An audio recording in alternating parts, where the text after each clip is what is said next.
Hello everyone, and welcome back to Call It Crits after a 3-week hiatus. 3 weeks. It's been horrible for 3 weeks.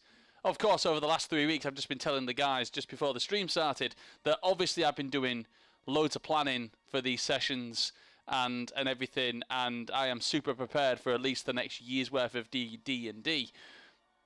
No. Yeah. Yeah, I'm not. But it's good to be back, and it's good to have the game up and running again. I'm looking forward to seeing where all this where this goes now that you guys have entered the next phase of this particular part of the Feywild. So I'll do as a quick recap. I think for everyone's sake, I think, to be honest. So where we last left off, you guys had entered the Feywild in order to save the Fea de Santra, the sacred tree which is in the centre of Ashenok, Raljin's hometown, which had been overtaken and overgrown by a plant known to you guys as the blood-tipped shadow ivy, and its roots which come from the same place as the Fea de Santras, which is the Feywild, and has sort of heavy links to the Shadowfell as well. You guys entered the Feywild to try and find the root of the problem, pun intended. And while you were there, you came across a village of Autumn Eladrin by the name of names. I have it somewhere. You came across an Autumn Eladrin village. Anyway, they assisted you on your journey. You came across Violoth as well on your journey. Just after also coming across Garroth's father, who took Garroth away to deal with another job, and Korvax, who decided to go with him. You found Grinks here as well, who was sleeping in the same chamber as Osrun, Garroth's father, and you decided to help Grinks find his things, and he's kind of sticking along with you at the moment until you can find your way out of the Feywild. After having a brief encounter with Violoth, who you promised a party after returning, you then headed back to go see Baidnar, the fairy dragon, who wasn't themselves. They weren't themselves. And you ended up having to fight Baidnar, who believed that you guys were a bad thought. Who basically Baidnar believes that everything is their own creation, and anything that they can't control they believe to be a bad thought. So they tried to get rid of you, but you managed to persuade Baidnar otherwise, who then sort of came around and then told you about the person that had told them that you were a bad thought. The person that they call the Noble, you, Aylar, call the Puppet Master, as it was a description of Lord Anthon O'Siren, who had been visiting Baidnar for quite some years and gaining their trust, and so that they could get access to the blood-tipped shadow ivy portal. So Baidnar, now trusting you, has given you access to the portal, and also gave you, I believe it's a vial of it was like a holy a bottle of holy fire, which I believe that's what it was. One of you'll have it written down anyway. Which is basically a precaution, because apparently if this small bush that they've been looking after begins to overgrow, they are on explicit orders to kill it. To which they've never had chance to do, but they've given you this vial of holy fire to take care of it. And then you decided to enter through the portal, which was between two trees. Grinks went first, turning invisible, followed by everyone else. And when you passed through the portal, expecting to see a small bush, which was described to you by Baidnar, you instead see what can only be described as miles and miles, acres and acres of just black ivy which just spreads over the hills and up trees, spreading out for miles. And the defining feature of this is that it absorbs absolutely no light, so it just feels like darkness with slight glints of red speckled around where the needle tips of the thorns just glint in the light, or what light there is. And that's where we last left off. You all kind of entered this portal, and you all sort of stood in front of this now. You've kind of got there's like a small sort of stretch of what appears like flat land, which is sort of like dead grass, brown dead grass, which sort of leads up towards the first sort of like, the hedgerow of this shadow ivy, which is growing quite high. I'm going to say it's kind of a wall. Picture kind of like a field of corn, only it's not a field of corn. It's a field of black, like thorns and ivy, kind of more like a holly bush, but black leaves with red tips on them, which kind of spreads out in either direction and kind of climbs up what probably once were trees, but are now just overtaken by this stuff. How would you like to proceed going forward?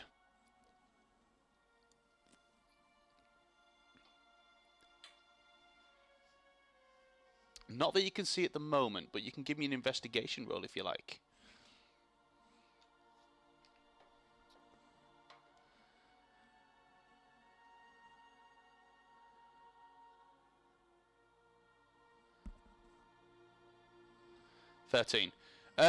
You spend a little while trying to find a way through, but with it being so black and with there being no reflection of light on any of this, you're finding it really hard to find a path that goes through here. You can see that there's let's try to pick. I know these aren't the exact compass coordinates, but let's say east and west. You can see there is kind of like a pathway that kind of goes along the edgeway of this kind of bush, massive bush of vines and shadow ivy, and then like south of you, it kind of goes off into nothing. But then there's the two trees, is the portal in which you came in, and then north of you it's just black with the glinting red needles.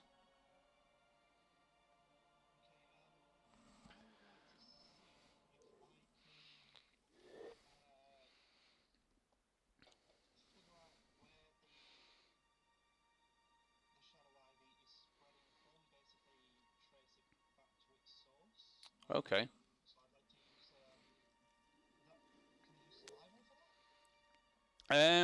You can use survival if you like. Yes. How are you going to do this? In what manner how would you like to investigate this?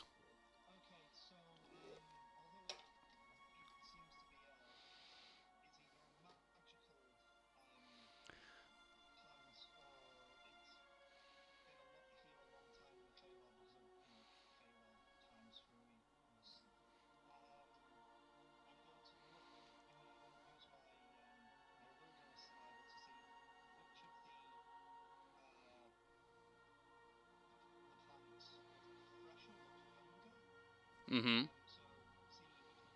Which ones have sharper thorns, which ones seem stronger, and basically follow them, follow those. See, the stronger they look, the older they are.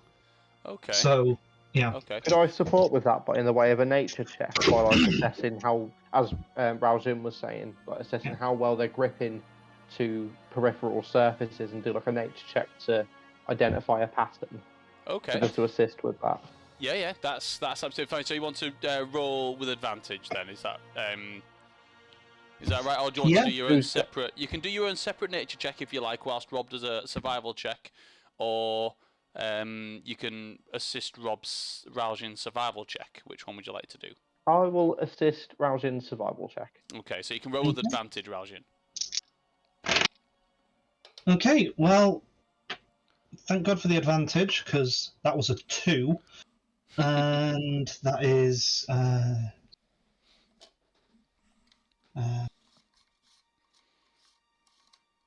That's 19. 19. All right, that's not Mhm. bad. Okay, so you approach the edge of the bush of the blood tip shadow ivy. And you kind of go down to the ground and start sort of like examining the roots. And as they sort of go along, you do notice that a lot of it doesn't essentially sort of touch the ground. It kind of waves out over the ground. So you do find that it does have an area where it grows from. So essentially, the roots it doesn't kind of weave over and then plant and grow out of the ground most of the place. It's actually coming from a central point. You follow along until you eventually find where the branches are thicker, and it does sort of curve down, and it kind of attaches to a thicker bush where you can see that it is kind of growing into the ground. You can't reach it from where you are as the bush is too thick, but you do notice that it's thick enough here, and if you look on the ground, you can see the ground is kind of humped slightly, where this is where it is actually growing from the ground and sort of like waving outwards in all sorts of different directions.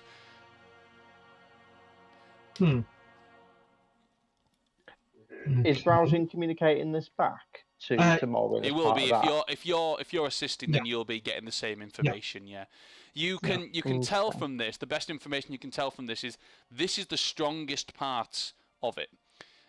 So if you were going to try and find a way through it, it would probably be the furthest away from here.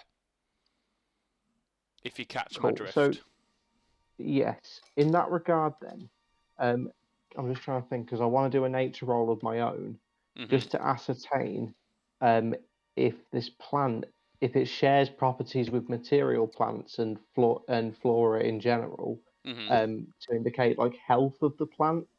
So I just want to indicate if it's healthy, basically, by doing a nature check. Okay, give me a nature check. I get a +8 to this. Let's see what happens. Nice. That is 11 on the dice. +8 is a 19. 19. It looks thriving. Feeding off something then. Yeah, it's thriving here, and it's it looks like it's from what you can gather, you can kind of compare it to springtime bloom of sort of like material plane plants. So think of like trees during springtime when they're at their where they're growing at their they're looking their best, basically. Sort of like spring close to summer. So it doesn't look like it's overgorged or anything. Sorry, whoever interrupted there. No, it's okay. What was that? Sorry, did you say, Ash? So I just want to check the last part of that check. It doesn't look like it's been overfed. It doesn't look like it's gorged or it's tapped or something that's given it too much nourishment. I know that sounds silly, but I'm thinking. No, it doesn't look like it's been too much fed. It looks like it's been given. It just looks like it's been given the time to actually grow. If you know what I mean, it's not been held back. Yeah. Like a garden that's just not been tended to. It's just growing. Cool. That kills Dead Moran's suggestion of overloading it. We don't have much though. I have an idea. Phil, you said that we can just sort of see through a gap at the bottom where the root of the bush is. Yeah, so as you kind of press your face down to the ground, you sort of look where you can see a dark, very dark brown trunk, as it were, kind of is coming out of the ground, which then sort of everything sort of comes off this. Okay. If I were to get down on the ground and lay flat, would there be enough space for me to shoot an arrow or throw a dagger or something to slide it underneath? Not so much, no. It's very close to the ground. It's probably an inch off the ground. So it would be really difficult to do that. I mean, you can certainly try, but it would be very difficult. And don't forget, this isn't the only. You can sort of see where it is, but you can also see that it probably spans backwards for miles. And from what you can gather, it's probably not the only one as well. It's probably routed somewhere else along the east line and the west line as well. Or from what you can kind of ascertain is they kind of grow and meeting together, where it's the weaker point would be where the two bushes have grown sort of like furthest away from each other and sort of met in the middle. In fact, with you 19, you do notice that there is an entanglement. So as you make a way, sort of like from the point where you are, where you see the roots, and you make your way down, sort of like either the east side or the west side, your choice, you find there's an entanglement of some of the ivy, where it's kind of two bushes have kind of met in the middle, or probably the same bush, but it's sort of grown out and around so much, but they've kind of met in the middle, and they've kind of grown into each other and begin to become a bit intertwined and tangled. Some of it's sort of like around a tree, but you can see it's kind of where two bushes have kind of met the end of the bush, if you know what I mean. And you can see the newer leaves growing on those, not obviously instantly, but you can kind of see some of the smaller leaves there, which are obviously newer. Okay. Right. So we need to find a way through this mess. I can see maybe the roots of the plant. But there's no clear way to it, and we don't have a lot of supplies to get through. Any suggestions? I mean, if memory... Sorry, go on, Andy. I was just going to ask, what's the immediate surroundings like? It's kind of, I've said that the most immediate surrounding, it kind of looks like this was once, it looks like it was probably once a green pasture, but it's just been overgrown by this kind of this black, more like, I say ivy, it's more like holly, if you know what a holly bush looks like, but it's black with these red tips on, like red spiked tips on the end, and it spreads out for literally miles. So the sky is quite dull and grey. Not much sunlight is getting through here at all, which is a contrast to where you were in the Feywild moments ago, before coming through the portal. And all the trees in the area and everything all sort of been grown, taken over. You've seen trees that have been taken over by ivy before, haven't you? It's basically that, but just completely overgrown, and there's nothing living. Are you trying to get a deeper glance at the sort of like the further out? So whilst they're doing the investigations, are you sort of looking further out into the distance? Me? Yes. Yes, I'm quite interested in... Can I try and work out if there's a possibility if we could go under it somehow, like a trench or something? Ooh, okay. Yeah, give me an investigation check. Or you can give me a nature check if you like. Whichever you want, whichever's stronger. Investigation's best for me. 1 second, we just get the bonus.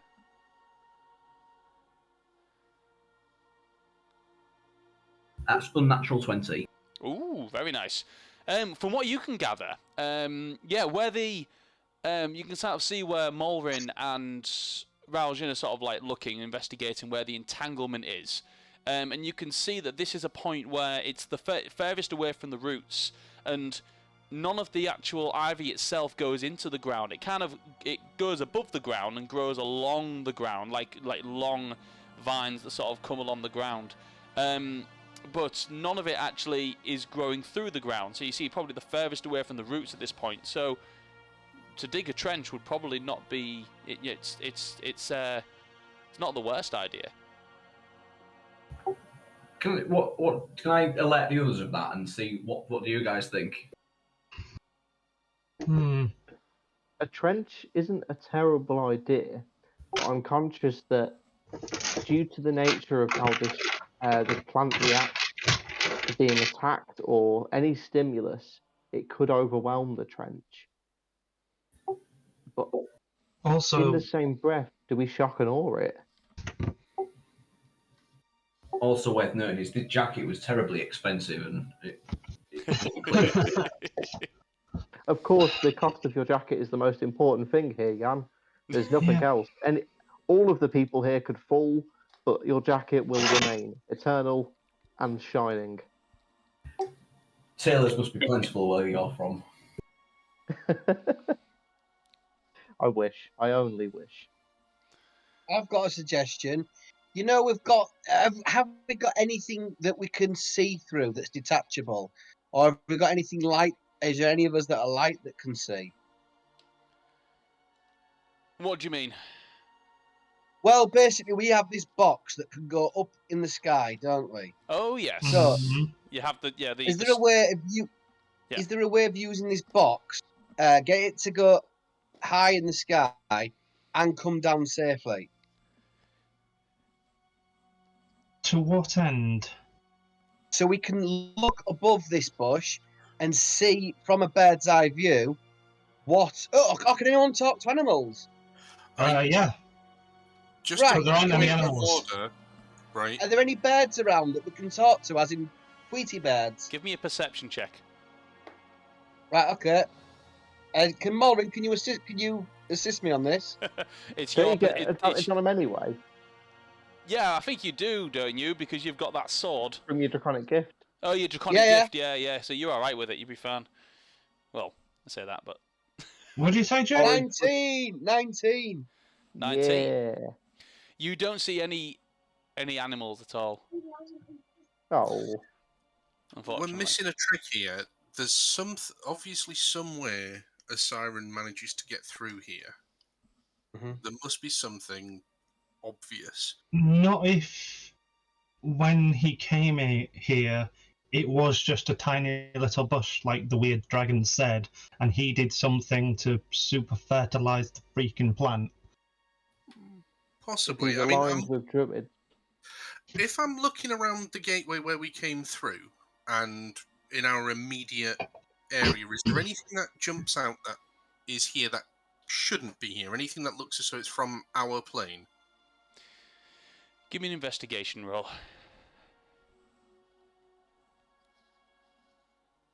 Well, that's a little bit better.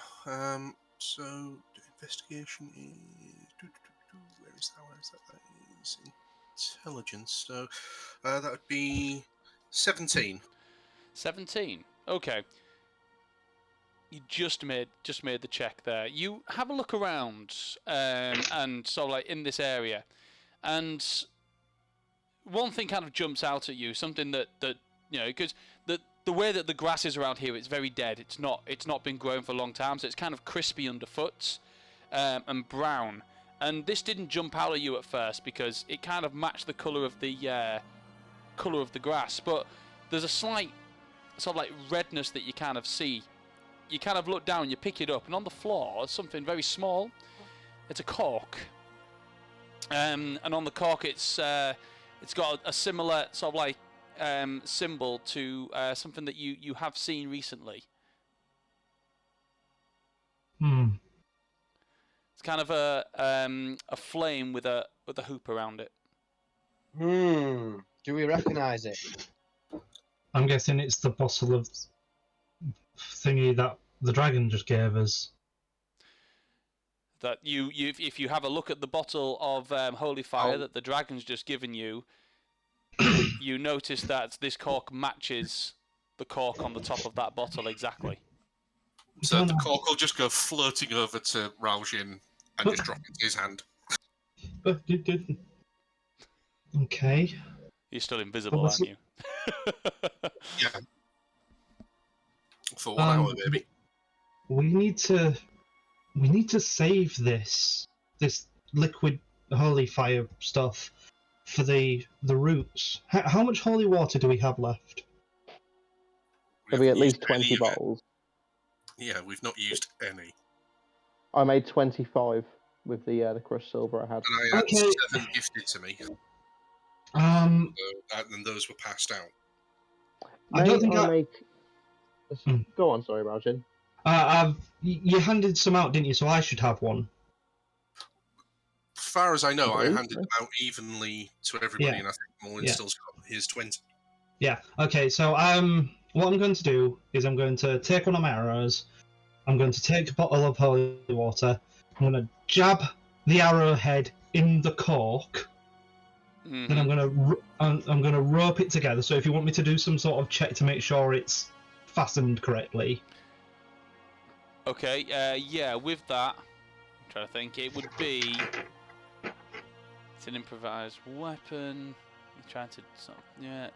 So you're trying to basically attach the bottle to the arrow. Yeah. So that when you fire it, when it impacts, it breaks. Yeah. Yeah. Okay. Give me a strength check to see if you can get it in so it's firmly on there enough. Oh no. Oh no. Not my weedily little elf. Oh no. Yeah, no. I probably end up breaking the arrow. Well, It's a 7. 7. Okay, so you Oh kind wait, of... no, sorry. It's not a 7.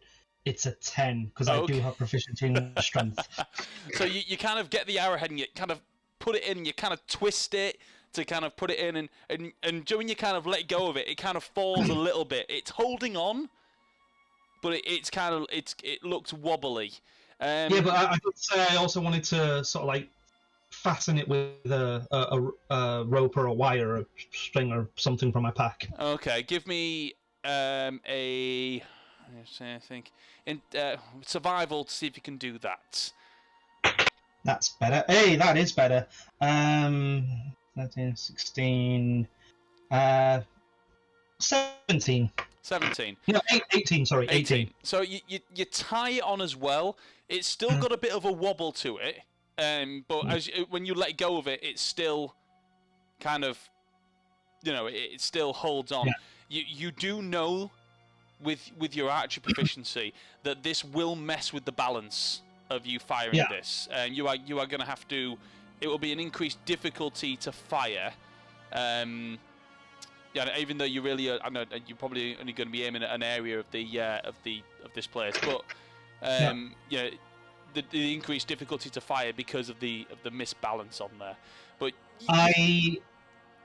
go on. Sorry, I was just going to say I'm fully expecting this to be a disadvantage, but I'm basically going to be firing blind because what I'm doing is I'm judging the distance from where I saw the roots when I was lying down. Mm-hmm. I'm judging the angle I will have to fire. I'm essentially going to fire over the the shadow ivy to try and hit roughly where the root was. I know I won't hit the root, but I will hit the plant where it's at its thickest. Okay, and this is the holy water that Morin gave. Yeah. Okay. Yeah. Very well. Give me it'll be an attack roll then, with disadvantage, and there's an increased difficulty because of the weight. That's fine. Sorry. Okay. You know how when I roll high, it's 20 lots? Yeah. It's 20 lots. It's on my low roll, it is 26. Oh wow. Okay. So what you kind of have to do is you kind of have to aim very high in the air. So normally, if you're trying to get a distance, but for this, you need to aim quite high so that it arcs in the right way. You kind of pull it up and you fire. The arrow kind of goes and quite slowly. It doesn't make much distance, but it kind of flies over, arches over, and then lands. You hear a smash in the within the bush, and you wait a couple of seconds, and you notice in that area where the sort of like where you hit it, as you're looking under because you can't see over the top. When you're looking under, you notice it kind of recoil in that area. Not enough, especially where you hit it, not enough for you to get through it at all. But you look like you did something to it that made it react.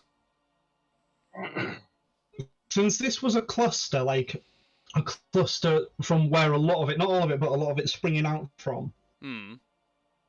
So does that affect all the rest? It kind of I don't know, depends on where everyone else is, because if everyone else is, are you all kind of watching this as well? In fact, everyone give me a Yeah. perception. Everyone give me a perception check. Okay. 19 again because of the sword. Nice. Natural 20. Oh. 5 for me. 17. So for 22 total. Morin gets a 23. Okay. All right.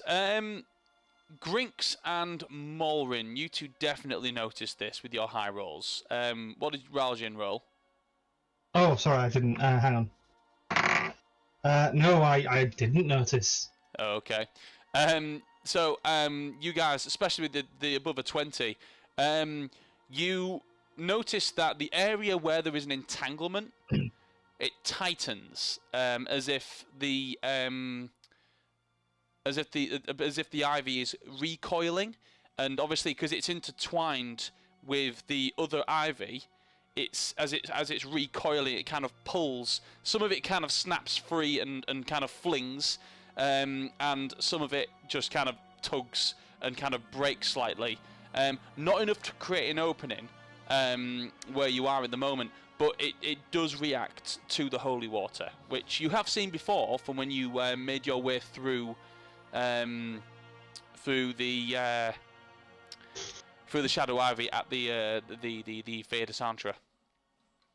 Because this is the first time I've seen this, Phil, could I make an Arcana check just to see if I can glean anything else from it? If you wish. Because it was Korvax that saw it last time. Grinks has never seen this before. No, he hasn't. Yeah. 19. That's right, it's 26, 27, 29. 29. Actually, I'll just double check that. So 9, 19 plus 6, 25. 27, sorry. 27. 27. From a magical point of view, you do notice that obviously the divine magic that is in the holy water obviously had a strong effect on the Shadow Ivy. Anything else? You can kind of tell that this is there is an unnatural there's a magical quality to the blood-tip Shadow Ivy in the way that it grows faster than other plants. You notice that the way that it kind of recoiled and the way that it kind of almost snapped back slightly, that there is a magical, unnatural magical quality to this plant. So it's stand to reason magical attacks would be more effective against this than... Yes, absolutely. But obviously you've not seen what happened when the rest of the guys exposed it to fire. No, that fire seems like a great idea at the moment. So, But I have a ring. Sorry? Go on, sorry, Simon. I have a ring that can set. Isn't that a fire ring? It is. No, well, holy shit! Yeah, he could do a wall of fire. You could just give me a history check. Yeah. You ready? A memory check, yeah. Yeah, it's basically a memory check. I know it's been a few weeks. 13, and my history is so 14. 14. From what you recall, exposing this thing to fire would not be a good idea. Because when you exposed it to fire, it reacted violently and grew back very quickly and attacked anyone that had fire. Yes. So anyone that tried to cut it with non-magical weapons or attack it with fire, it reacted in a way as it would attack people who had fire violently, and when you attacked it with a non-magical weapon, it grew back very quickly. The only thing you found that was effective against it was holy water-soaked weapons, and well, that's pretty much it so far, because that's made it grow back slower. Okay. This plant is an abomination. We must rid it from the soil. Yeah. I agree. Did the ivy recoil when the arrow hit it? Sorry, I don't know if I missed the description. You did. No, it did. So when it hit it, and one thing you've noticed is, the ivy at the weak point, the point where it's all sort of entangled together. At that point, the ivy that's recoiled is still kind of pulling back on the ivy that it's tangled up with. So you can see it's not started to grow back yet. So like some of it's kind of snapped back and broken pieces of ivy as it kind of recoiled. Another it's still holding on as it's kind of tied up, and then it's like a massive tangled knot that kind of pulls back.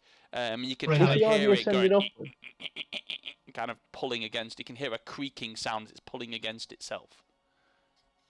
If I look up, I've got 120-foot dark vision. Mm-hmm. I'm going to presume that it's pretty dark because it's encompassing this entire demi-plane.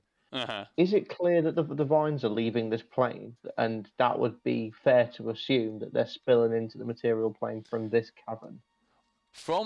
So when you look in both directions, it kind of goes on endlessly, but you can assume that's what it's doing. Yes, judging by the fact that it has started to overtake the Fey Santra on the material plane.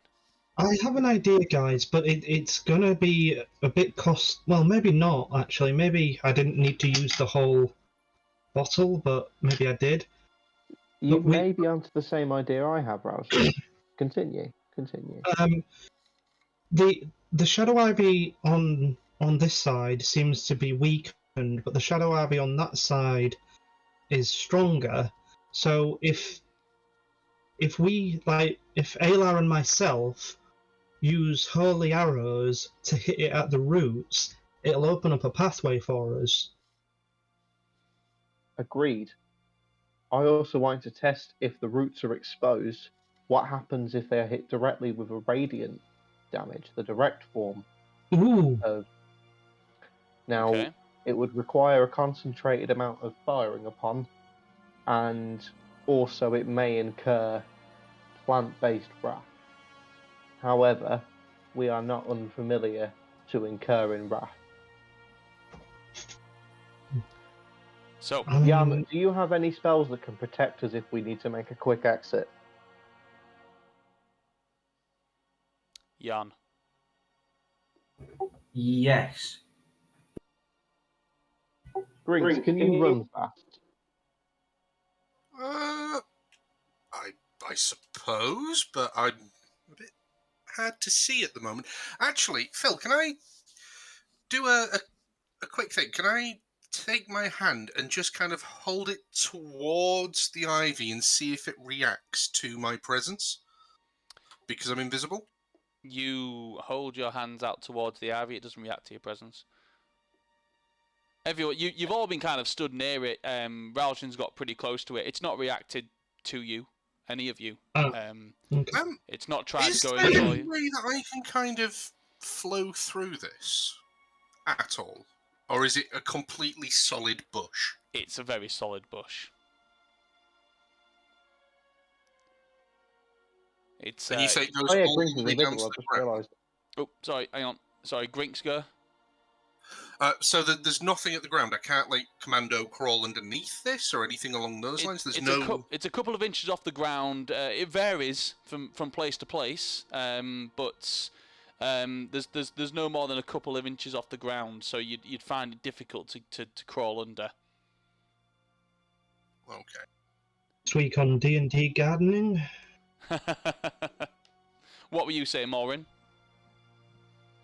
Sorry, I just realised that with Grinks being invisible, I wouldn't have actually known where he was. But I'm assuming I shouted it out to the void and waited for an answer. Yeah. So I'd have answered. I think then, Ralston and Aylar pepper in the and Grinks as well if he uses a bow, but to pepper around a root with holy water tipped arrows, and then Morin will just start firing a guiding bolt or two to see if it will retreat suddenly. And as much as it's a bit scorched earth, it allows us to burn a path. But then we just have to be conscious that as a result, it may absorb around us, and that's not good biscuits for anybody here. No, but I can't think of another plan. Jan, you have the ability to cast an illusion, don't you? You have the ability to cast an illusory person. Yes, it will function just like any other illusion. May we conduct a quick experiment whereby you create a duplicate of Alar via the form of an illusory spell and attack the vines with an illusion? I wish to see how perceptive this plant is before we do anything. Well, unless are we just trying to establish whether the plant is sentient? Effectively, yes. I wish to see if it can ascertain a real threat compared to an illusory one. I'm just conscious that if it is going to become hostile against us, it is very big and it is everywhere in this demi plane. Say that again. Yeah. Sorry. Long story short, I want to see if the plant is going to notice an attacker if we put an illusory one in front of it, because if it is sentient, that means that we have a demi-plane sized plant to fight. I don't think it's aware, but I do think it will defend itself. That's what I'm conscious of. I wish to see if we can distract it. If in the instance that we do burn a hole in it and it fights back, if we're able to use anything other than raw power to combat it. Do you see where I'm coming from with this? I see where you're coming It from. depends. Do your illusion Jan have physical? Can they physically interact with things? No. Then What we could deduce from that, if it was aware of something, if fair. No, it probably wouldn't detect it, would it? From what you've Phil, yes, this sword I've got that lights up, that's a magical sword, isn't it? sorry. So the sword that you've got is a magical sword. Yes. Would that might damage the plant, wouldn't it? Did we say magical weapons are effective against it? Magical weapons are more effective than standard weapons. Yes. My So- moon sword. Sorry. My moonglow sword. Yeah. The moon touch sword would be effective. They're more effective, though not as from what you've seen, they're not as effective as holy water. And for example, like the holy fire, the bottle of holy fire that you've got on your person. But what about the alchemist fire? You can probably gather from its reaction to fire, in a previous sense, that it would react badly to the alchemist fire. Okay. But what about getting a cloth, absorbing the holy water, and then rubbing the holy water across the magical swords? Yeah, well, you've done that before. Yeah, that's how. That's how you entered the Feywild. You used the holy water on Garth's axe, and he cut through the vines. Right. And it so took we might time, have to resort to that. Took time for it to grow back. Okay, here's the idea. Ayla and I will fire into the roots. Anyone else who has a sharp weapon will keep anything from getting too close to us using holy water tinted blades. Does that sound like a good idea? And I will fire at the roots themselves to see if it will push it back. Yeah. Are we going to try the illusion idea, or are we giving up on that? I don't think it's conscious, so Yeah. illusions won't really. I mean, it's kind of like doing an illusion of a person in front of a regular tree. Trees don't have eyes.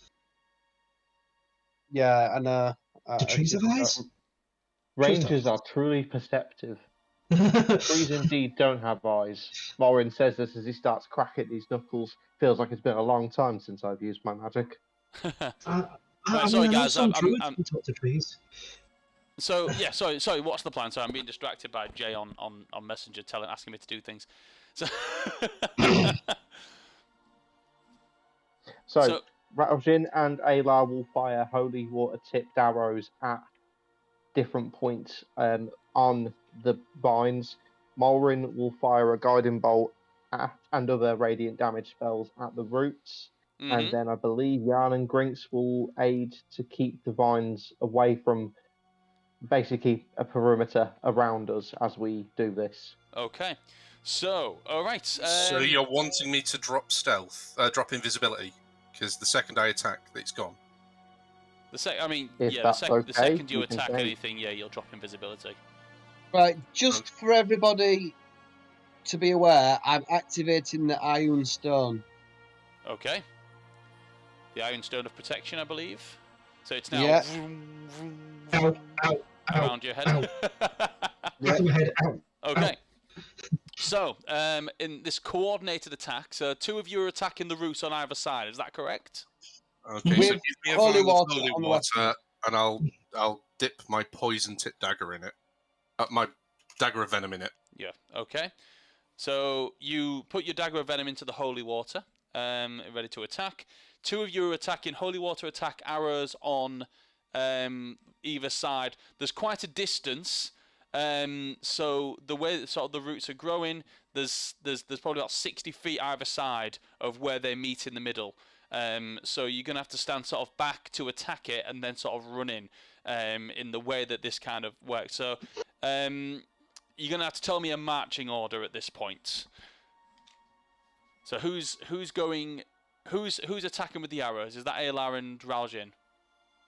Yes. So you two will need to be, you guys will need to be sort of further back. I would probably say about 20 feet back from the tree line, I guess you can call it, in order to make your attacks on the roots and get a good vantage point. Everyone else, if you're going to run in as it reacts and pulls apart, then you're going to have to be quite close with weapons at the ready. I can do it from 120 feet with Guiding Bolt. Okay, and it's an attack roll for you as well, isn't it? So you need to be able to see your It target is. as well. Are you attacking the roots directly down the middle, or are you attacking the plant directly down the middle, or are you attacking the roots as well? I am intending to attack the exposed roots that Raljin found earlier. Okie dokie. So, is it 2 on one side and 1 on the other, or in the Yeah. Yeah. Okay. I'll stand as straight ahead line as I can to the exposed parts of the root. Okay. So I'm guessing Morvin's attacking the exposed roots, and then the 2 of you are going to attack the other side. Then I'm guessing. Yeah. Yeah. Okay. That makes sense. So basically, we're attacking from above, and Morin is attacking from, I guess, direct. Okay. How are you getting above? We're shooting over. Oh right, yeah. Sorry, yeah. Over. Yeah, I see what you mean. Yeah. Okie dokie. In which case, if everyone else is ready, are you standing in the point where you know where the weak point is going to be to run in? Everyone else. So that'll be Yarn, Grinks, and. If they tell me what to do, yes. Okay. I'll stay at the back just in case we need a mitigation. Okay. Okay. By the way, just before we do this, guys, remember, no fire attacks. Fire just makes it angry. What? Fire's bad? Are you sure? Yes. Fire is 100% a terrible idea here, Grinks. Okay. Glad you made that point. Yeah, I was really, really, really considering using fire. Has everybody got weapons that that'll be suitable? Because I have got a couple of spare hand axes. I've got two hand axes. I've got a spare longsword, which is a good one. Does anyone have a rapier or any kind of finesse weapon that I could borrow for a short time? What's a flail? I picked up a flail and put it in the bag of holding. That is not a finesse weapon. Unless you're Garroth. Garroth could make that look good. I wrote it down. That's how I remember we've got it. No. No, I don't think anyone has any finesse weapons. I'm absolutely making a Kensei monk who uses a flail with finesse now. Thank you, Simon. Well, flail nunchucks. All right, and so for Phil's benefit, then I don't know how you're going to want to work this because I'm going to have to get closer to the ivy to use my dagger. For the first attack, it's not necessarily going to be a big deal because I will be invisible. But for subsequent attacks, that could be an issue. Okay. I Well, mean, that's you can borrow my short sword. I suppose I'd be proficient in that. Short You would be. swords. Or rogue's ash. Yeah, that'll do. So I'll dip. So scratch that, then we'll retcon the dipping the poison dagger. I'll dip the short sword because I need to pick up a rapier because I don't actually have one. Okay. So, let's get you ready then for this. So we've got Grinks at the front, Yarn sort of like going at the back, sort of ready to run through when there's an opening. Mulrin attacking one side, and Ayla and Raljan attacking the other. Right, let's go with this then. So it's going to be a simultaneous thing, but I'll ask for rolls from everyone. So I'll go with Mulrin first. So make your attack first. This is all happening at the same time. Second level guiding bolt. Oh, shit, what's that one? 19 on the dice. Yep, that's going to hit. That's plus 6, 25. Yeah, that's definitely going to hit. So you fire your guiding bolt. Roll for damage, because it doesn't really matter so much in a way as like to kill it, but it might tell me how long it'll hold it back for. If I can find a pen, that would be great. There we go.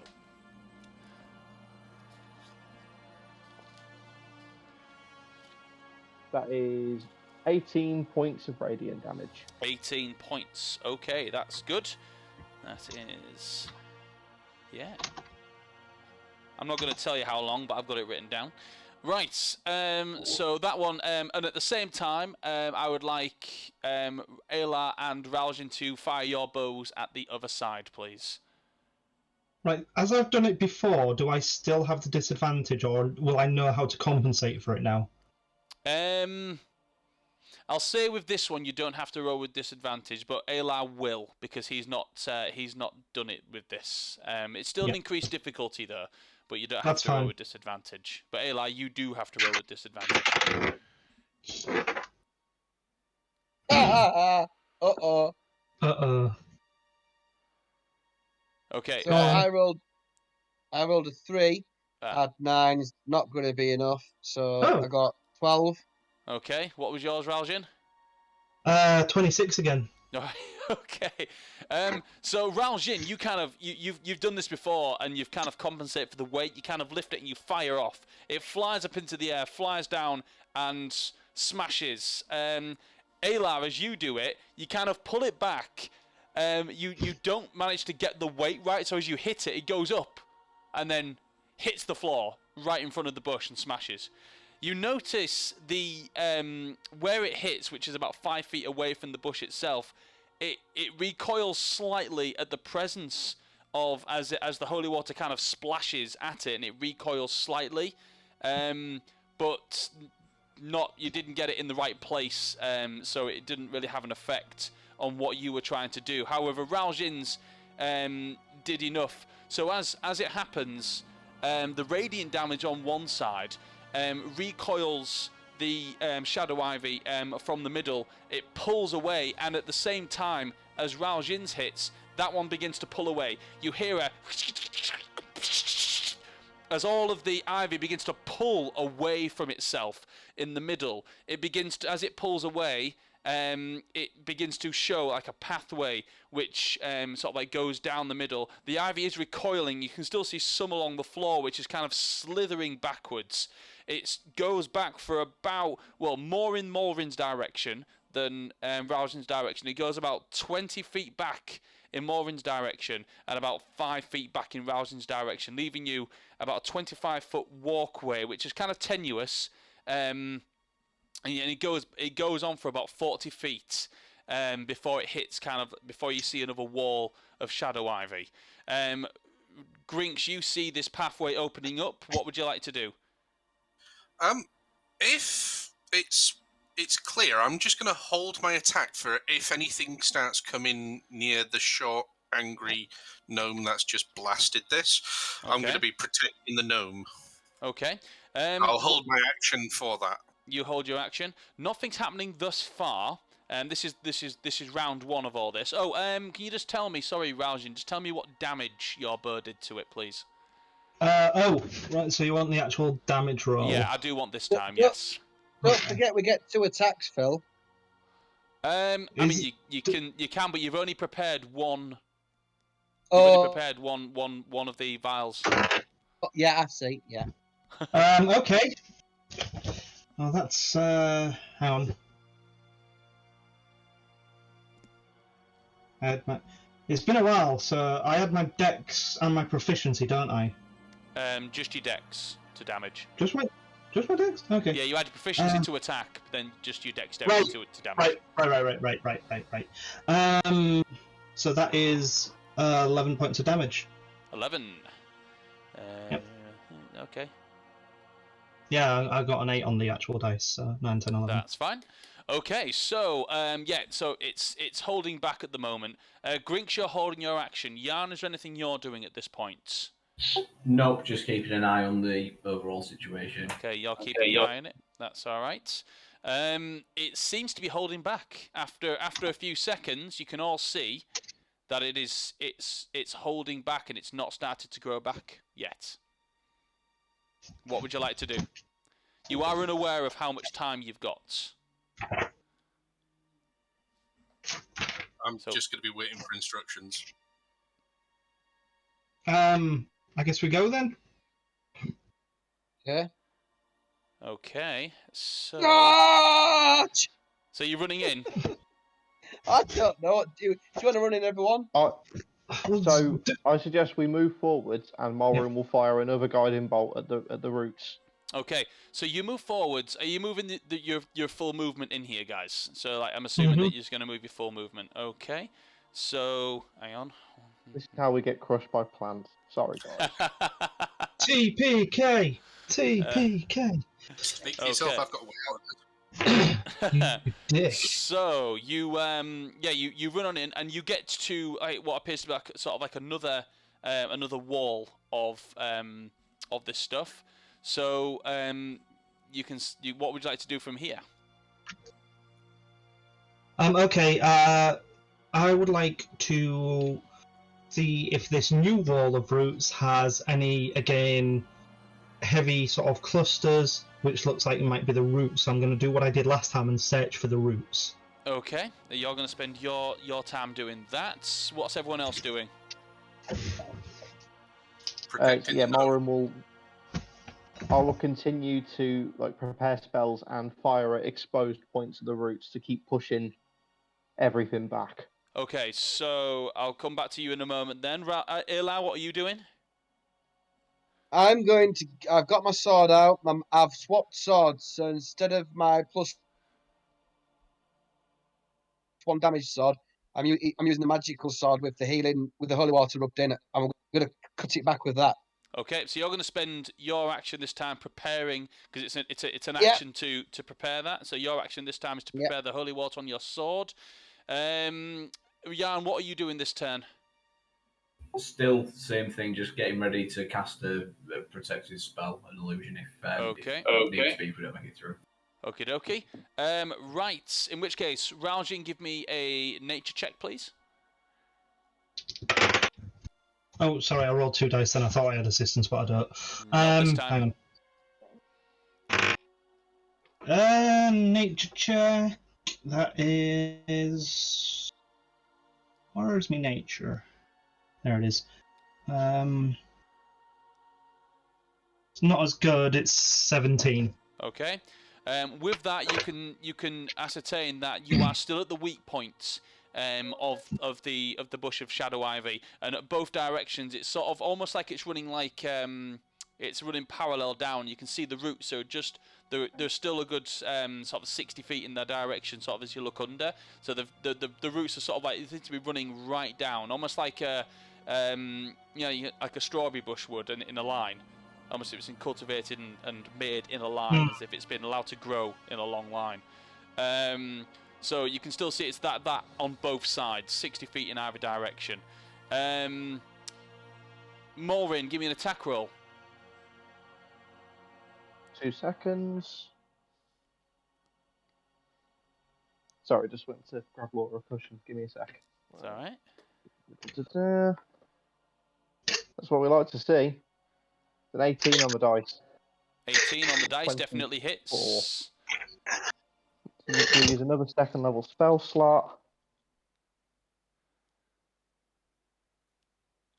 That is 15 points of radiant damage. 15 points of radiant damage. Okay. That's And going to as always, be- guys, you'll see like different like spectral snakes flying out from Morin's hands and the shield and just biting into the roots. Excellent. Right. Okay. As you do that, it recoils again. Ayla, you're preparing. As it begins to recoil, some of it pulls away, and sort of like pulls away, and as some of the pathway does begin to sort of like form, but because the other side isn't pulling away as well, some of it's sort of still holding on. So you can sort of see that it's kind of, it almost puts like almost like a laser grid. Almost like a laser grid. So there's like vines that are pulling across that you would have to go under and over in order to get through. The way that and you can see it sort of going down in sort of like in that one direction for about 40 feet, and it looks as though it's a slight more bit of a bigger opening, as there is sort of like a chunk of a tree around there where it's sort of like slightly more open in that direction. Can I use my attack to clear the path fully, then, please? Okay, so you're going to head through, and it goes on for 40 feet, and there is more than one. I'll say you have 2 attacks, don't you? Nope, just one. You just have the 1 attack. So you'll be able to clear a couple of them, but not the whole way. I'll go for the ones on the ground, so that'll be my priority, because at the moment, the gnome seems to be making the most headway. I need to keep the gnome safe. Okay, so cut down some of the lower ones. Give me an attack roll. And this will just determine how many I'll allow you to cut down. See how much of the pathway that you've cleared. 23 to hit. 23 to hit. That's fine. I'm not going to ask for damage at this point. You managed to clear about 5 of these things, so that you managed to get about halfway down, and you've cleared a lot of the lower down ones. You do have to kind of duck your way under some of the higher ones. Just give me a dexterity check, please. Okay, 20. What would it be? Acrobatics as well? It would be. Yeah. You can add your acrobatics on this. Yeah. 27. Okay. Just for the thematics, do you want to describe how Grinks is going to sort of like do this? It's almost like an elegant ballroom dance. He's going to be doing this with ease. He's focusing on the ground and just ducking in a graceful manner under the higher hanging boughs. Okay. Okie dokie. Right. Okay. So that's 1 round. What is that? So we're going back round to everyone else. So this pathway is beginning to be sort of like cut through, and like I said, there's a few sort of like strands. I'll say there's about 7 still left. Some that are sort of like your height. You're gonna have to duck under, and sort of like step over a few of them. But actually, any ones that you'd have to step over, Grinks has cut down. So you're just gonna have to duck under any of the other ones now. You can walk through that bit if you like. You just have to make a dexterity check, or someone can go through first and cut them down. How would you like to do this? What's the marching order going through this bit? I would suggest that one of us supports another one who's cutting the vines to make it as clear a path for everybody as possible, just to save the high probability of a dex check going wrong and all of us getting foobarred by it. Okay, so basically cover, essentially. Someone supports and... Yeah. Okay. Yeah, absolutely. Yeah, right. Okay, I'm going to draw my moon touch sword, and if it's dark, this thing's gonna glow. Yeah, it is. It's not pitch black, but actually the fact that the ivy doesn't absorb light, it is pretty dark where you are. So there is a glow that comes from the moon touch sword. Yes. Okay. How much holy water have we used so far? You've used. I've used a bottle. 4 vials of it. Yeah. I still have my full 20, just so everyone's aware. Okay. I think I had another bottle. I think we had 2 each, didn't we? So are you I'll going to use my- spend? Are you spending your action your turn, doing soaking the blade? soaking the blade? So that's you're spending your turn this turn doing that. You've just soaked your blade, Aylar. So how would you like to go forward and start cutting down these vines? Absolutely. Yeah. Okay. Give me. You can use both your attack rolls on Let's this. do it. So just roll me your attack roll twice and just tell me what you rolled, because that'll determine how many you cut down rather than the damage. I've rolled brilliantly. I've rolled an 18 and a critical hit. Oh, nice. As Ralgin begins to sort of get a cloth and begins to douse his moon touch sword, Aylar just kind of gets his finishes off doing his sword, puts the cloth away, and just runs through and cuts them all down, clearing the pathways. They just kind of snap back in one direction towards the side that Morin just attacked. The side that's not been attacked is stays where it is, and it's kind of clears a path of about 20 foot down that way, so you can easily make your way through there. Are you all walking down that way? Yeah. Morin will use. Is it still the same time where I've just done a guiding bolt? Sorry, if I missed. Yeah, no, it's still. I'm assuming that everyone else is. I'm assuming Grinks has done his turn. Ralgin's done his thing. Aylar's done his thing. Yarn, is there anything you wanted to do? No, just keep aware and maybe just look around a little bit. Okay. Just try and keep on top of the situation. Looking around, give me a perception check.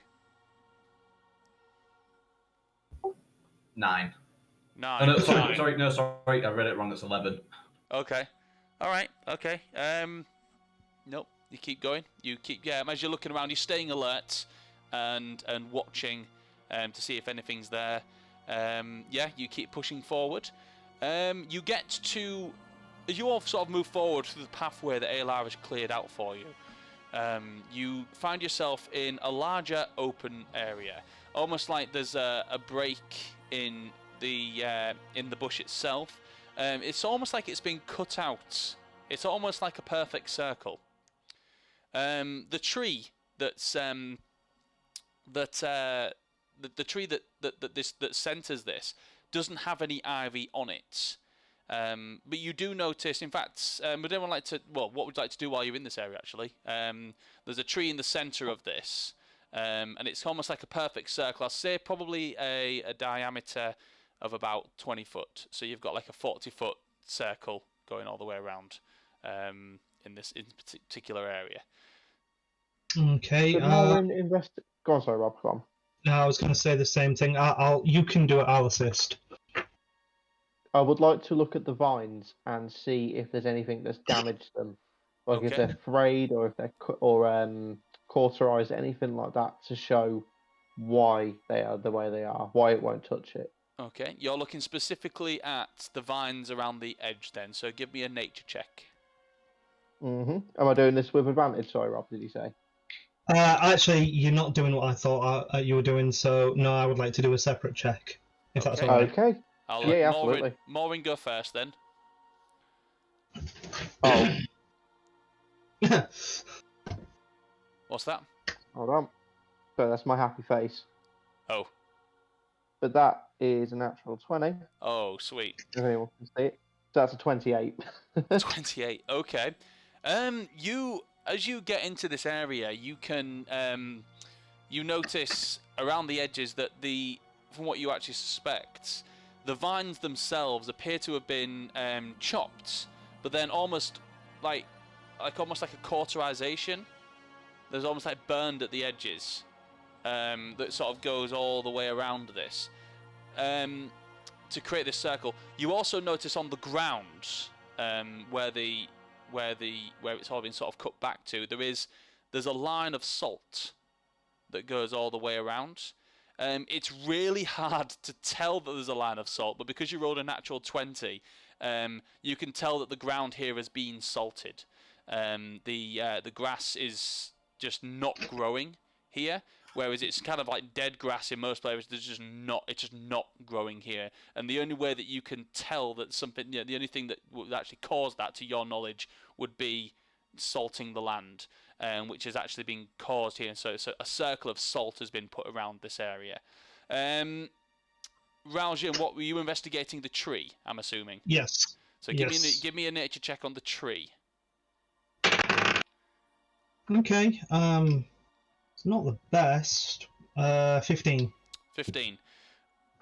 Just doing a general look at the tree, you can see that the ivy once took over this tree. It's a dead tree, and there's no leaves or anything on it.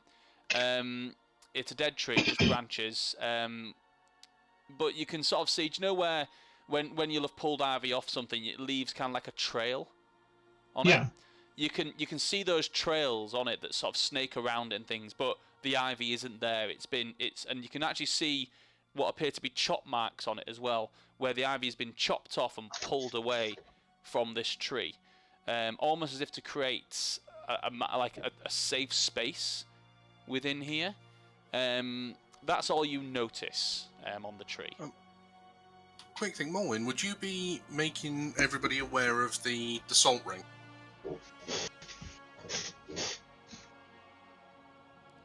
Maureen? He seems to have gone AWOL. Are you there, Maureen? He's vanished. Oh, what? I would speak for him, but I can't. 2 seconds. He said 2 seconds. Oh, right, did he?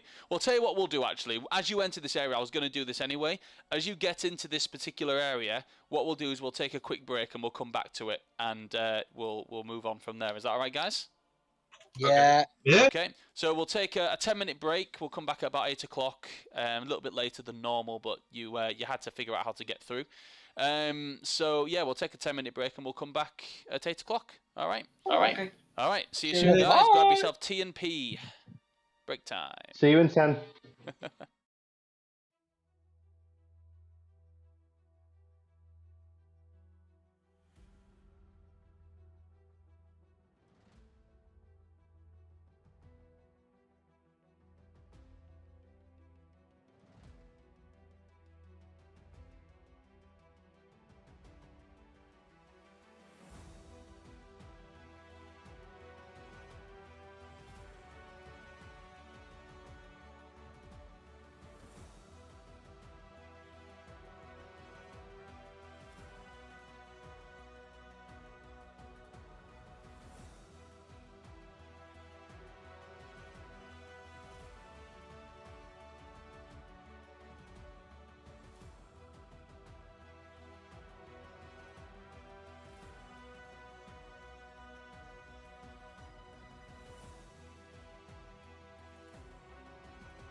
And welcome back to Call It Crits, where we are pushing forwards into the pastures of the Shadow Ivy, which you guys are, you've managed to push through to what appears to be a checkpoint, essentially, which has been pushed out in sort of like, it's about 80 feet into this area, and you can, as though you've never been able to properly see over this, you know that this goes on for miles. From where you were stood, you can sort of see it as it sort of goes over the hills, but directly in front of you, it's been really hard to see what's been going on.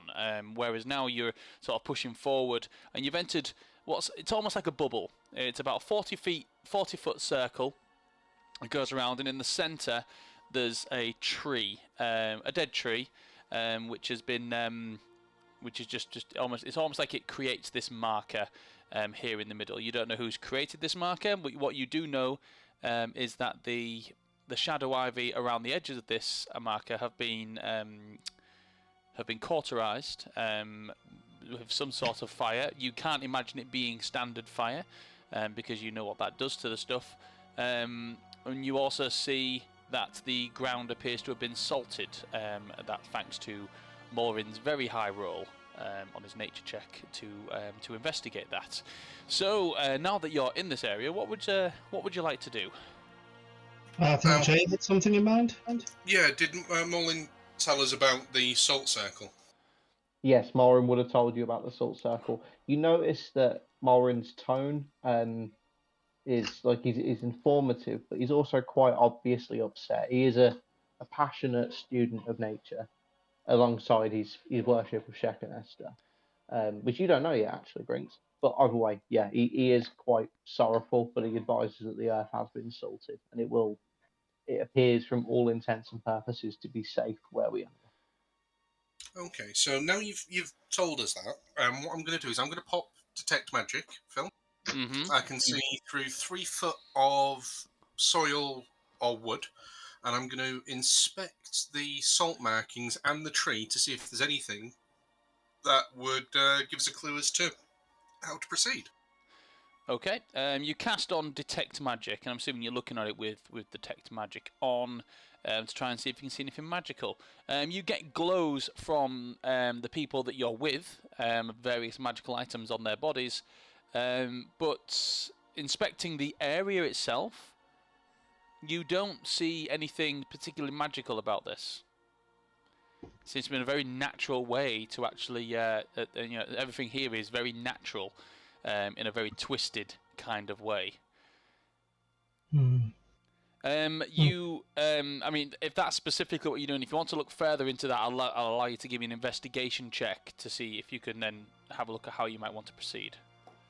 Yeah, we'll go with the full investigation check, just with the advantage of having Detect Magic up. Are you investigating specifically, are you investigating the outside, looking for an exit? Or the inside? To see what relation the salt circle has to the keeping the things up, the ivy at bay. Okay. Okay. Yeah. That will be a nature check then, rather than investigation.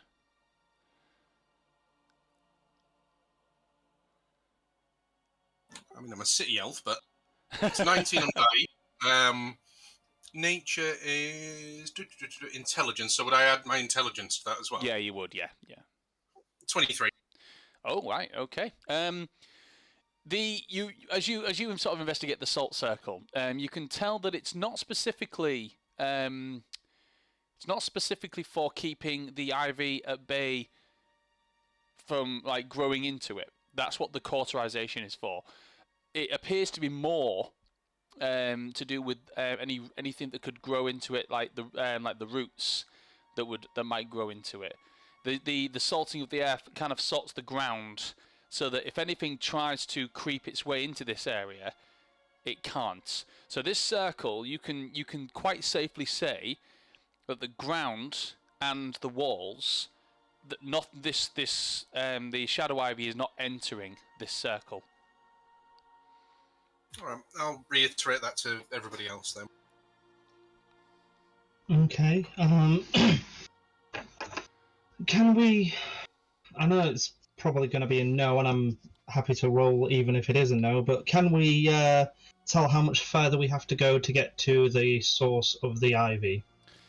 From your current perspective and what you can see, this stuff still towers about 10 foot. It's about 10 foot high, so you can't see over it. So there isn't, and because you're in the thick of it now, you're not on the edge of it. You can't even see the hills and the trees and the pastures beyond it.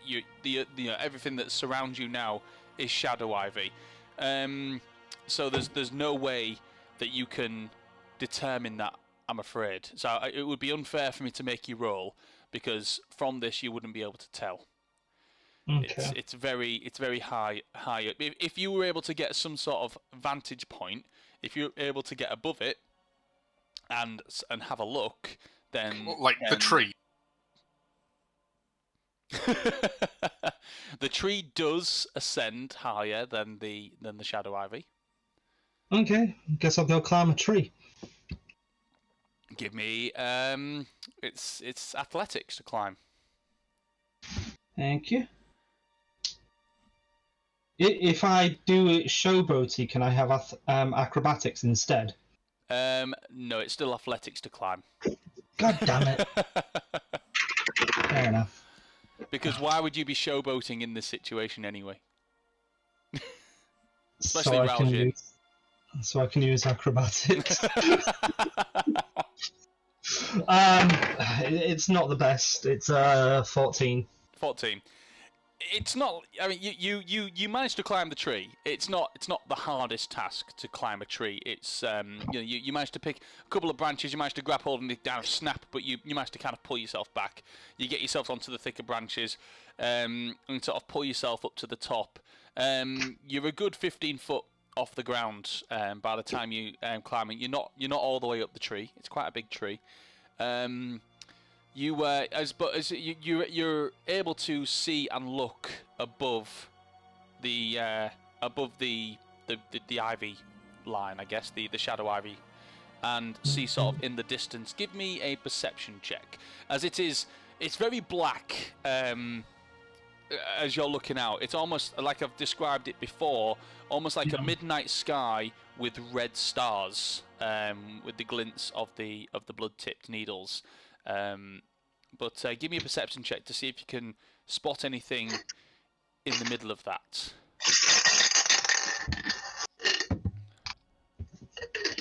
Perception check is 14, 15, 16, 17, 18. 18, okay. Everyone else, you're sort of like down below, and you see Ralgin is up there. He's having a look off in the distance, around all edges. You can see where you came from. It's not that far off, actually, about 80 feet. And actually, one thing you do notice is the ivy that you chopped down is actually beginning to grow back in the distance. So it's actually cutting off the area that you came from. You sort of turn around as you see that, sort of like slowly sort of like encompassing and cutting off that pathway. You turn around and you scan around the area. With 18, you said, you catch you can see sort of like dotted around. There's lots of trees that have sort of like been taken over by the ivy. But you also notice probably about 80 to 100 feet northwards from where you are, there's another tree, just like this one, that's got another circle around, like a bubble around it, and so another 80 to 100 feet beyond that, you can see another tree which looks like it's also not been taken over by shadow ivy. It's almost like there's a pathway going up with bubbles that sort of ascend northwards from here. Very, very, very, very, very far off in the distance, and you can only see it because of the absence of red. So really, really far in the distance, you notice there's another larger tree. It's almost like a silhouette on the skyline. You can't see the whole thing. Like the bottom of it is So like there's shadow ivy that sort of comes around the bottom of the trunk, but you can see as it sort of branches out above the shadow ivy. It's almost like a dark silhouette that sits on the cloudy skyline in the distance, and you can tell that this tree is definitely not has definitely not been overgrown by shadow ivy. It's and it looks like it's definitely a living tree as well. You can see, it's got foliage on there as well. It's very hard to tell that, but you can sort of see, you can see its silhouette in the distance, and you can tell that it's at least a living tree. Very far off in the distance. Okay, I'll climb back down and I will relay all this to the rest of the party. And when I say far off, I'm talking it's a couple of miles. I will, at that point, I'm going to pull another blank piece of paper from my backpack, and I'm going to draft a map for of the route we have taken to this salted tree. And I'm going to ask Raojin, again, with his natural affinity towards like tracking and survival, I'm going to plot out a rough map, or as detailed as I can with the limited information I've got between two salted trees, so I can ascertain distance on the map, etc. Okay. So what you now have is sort of like a working map of where you're going. You know now at least that you are 2 trees north. So you know that where you are now is sort of like your first checkpoint, and you know that northwards there's another bubble, and about 100 to 80 feet northwards from that there's another one, but you don't know where you're going from there, so you can kind of at least begin to plot where you're going from there. Yeah? Cool. I'm going to smirk and look down over Mulwin's shoulder while he's doing this, and I'll just say, Sir Short Stuff, how long can you keep up that glowy, fiery thing? Can you keep it up till we get there, or are we going to need a rest for you at some point? So Mulwin will stand up and turn around to Grings. I'm going to say, first of all, don't call me Short Stuff. The whole species are short. But in fact, I'm tall for a dwarf, sorry. Pointing out my height is ill-advised. However, you are right in what you're thinking. I cannot keep up my magic forever. I will need to rest and realign my celestial power. So how many trees do you think we can get to before we need to have that rest? What was the distance again, sorry, Phil? Between the two, so it's about 100 feet, 80 to 100 feet between the 2 checkpoints. So from here to the next checkpoint, 80 to 100 feet, and from that checkpoint to the next one northwards of where you are is another 100 feet, 80 to 100 feet. Okay. And judging by the amount of resources we've used, with regards to the holy water and everything else, how shagged are we? Well, at the moment, it's taking you 2, guiding bolts. Is that what you've been using? Yeah, I've used 2nd level one, so I still have like 8 guiding bolts effectively. So it's taking you 2 2nd level guiding bolts to travel 80 feet. I think we could comfortably make it to the next tree, and then we take a rest and keep burning from there. I say burning, I mean we are cutting a path through using holy water and radiant power. Yeah. It's weird though. I mean, the living tree, or the presumably living tree, is our only marker, but never mind. I'm probably overthinking it. What are you thinking about, Raojin? It's just if the shadow ivy kills all other living plant life, is this living tree that I saw going to really be the root of the shadow ivy? Could be the route of where it's attacking. That magic tree thing could be linked to your magic tree. Hmm. And I'm That's a going to good say point. that quite dismissively because I know absolutely knack all about the whitewood tree. Yeah. As you guys are talking, you now notice, because it's been that amount of time, you now notice the shadow ivy just grow and tangle itself around, closing off the entrance way that you came through. So now you are But just it hasn't in penetrated the salt circle. But it hasn't penetrated the salt circle. Hmm. We could lay salt down. We haven't got any there, have we? No, I didn't think to bring any. No. Morin would disagree with it on a fundamental level.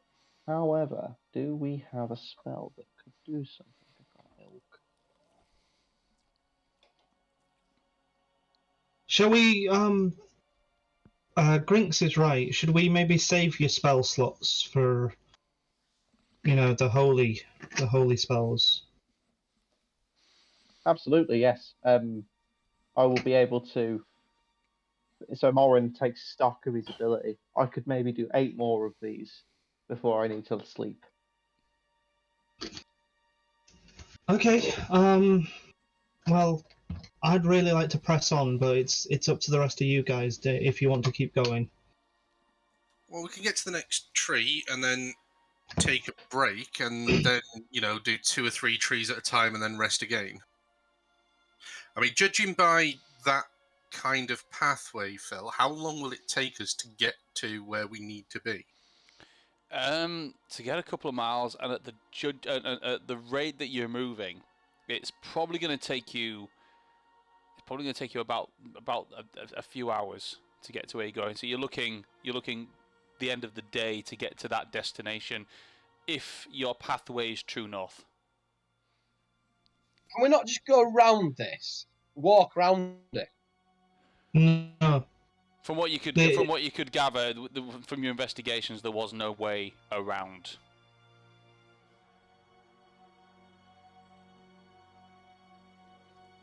It's because even if we could get round, we'd still have to cut our way to the centre. Exactly. Oh, sorry, my knees. Oh. Unfortunately, we are going to have to burn a path.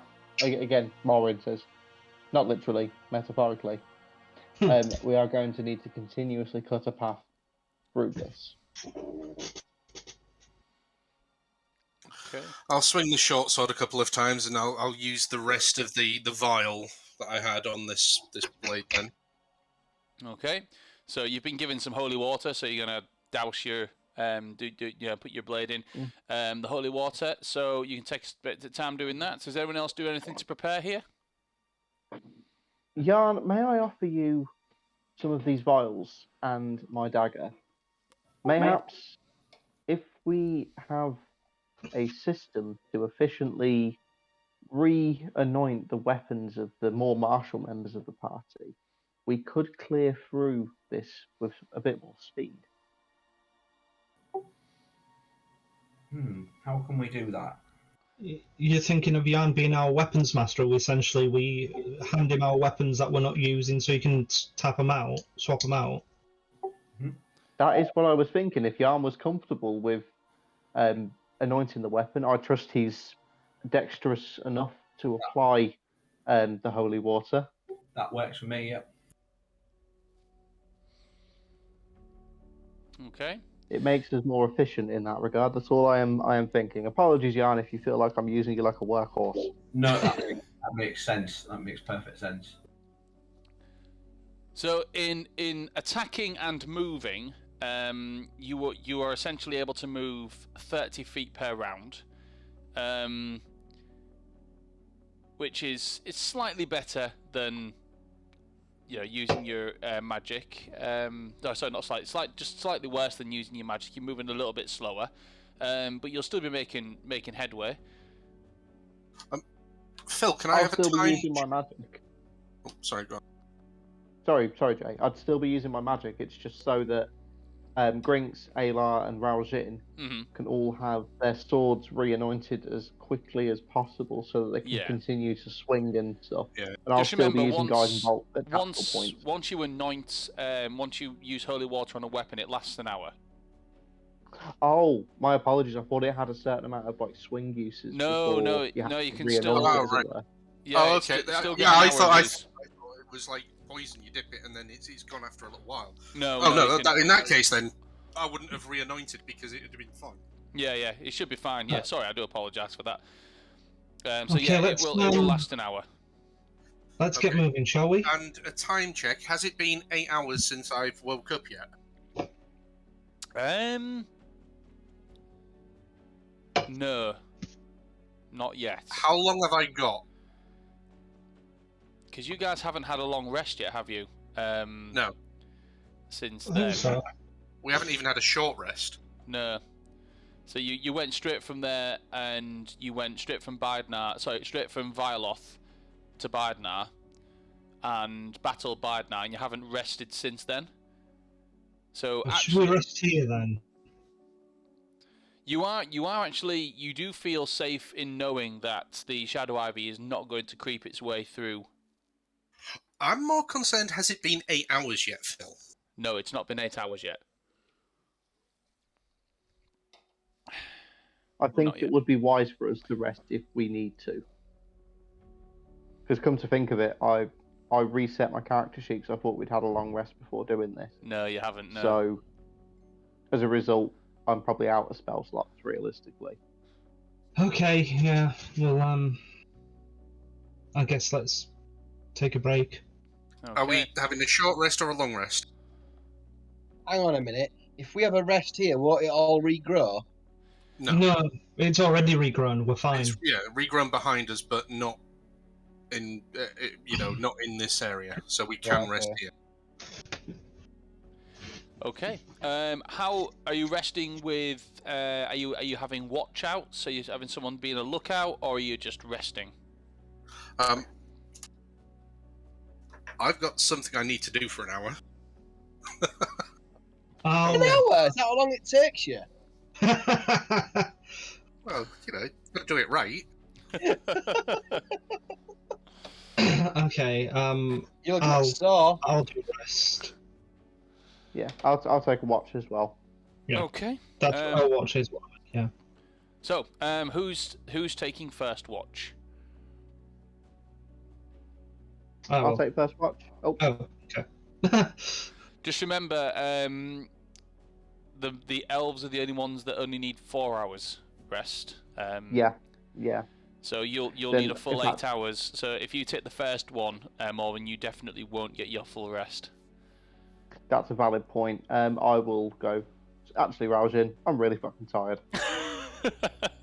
No, that's fine. Yeah, I can't really sleep anyway, so. Okay. So I'm gonna recharge my things, Phil. So Okay.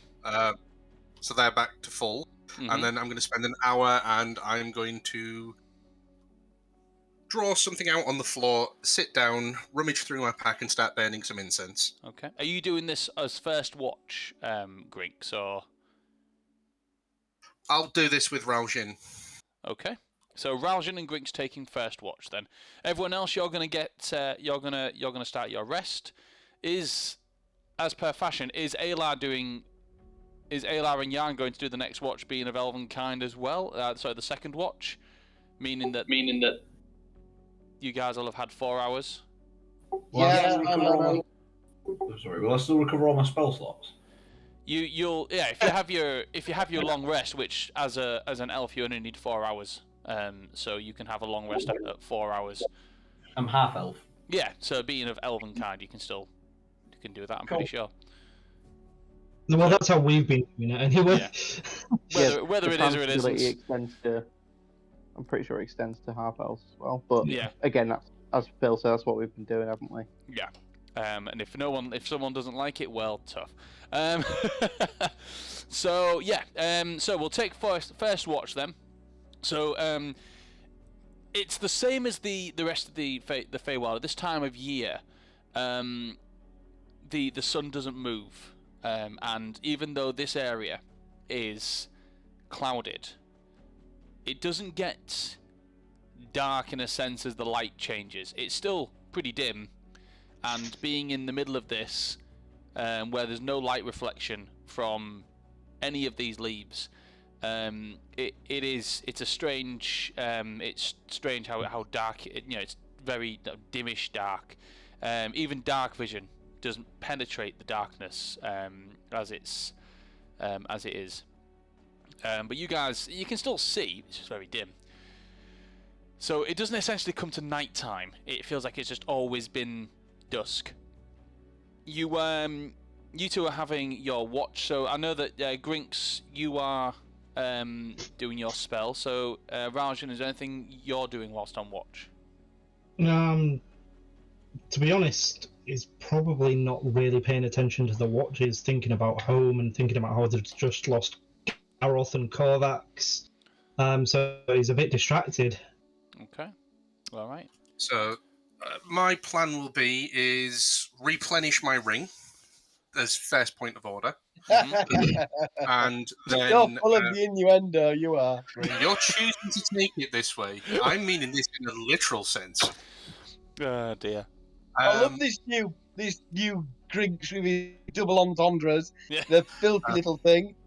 And then I'll spend the first real hour proper of my watch kind of burning some incense, and nothing appears or anything along those lines. It's almost like a little ritual I've done to myself, and I'm going to settle down kind of almost with my back to Raljim, and I'm going to go through my almost moleskin diary, and I'm going to be creating minor illusions of portraits of images from that diary, because I'm still messed up with what's actually real and what's not.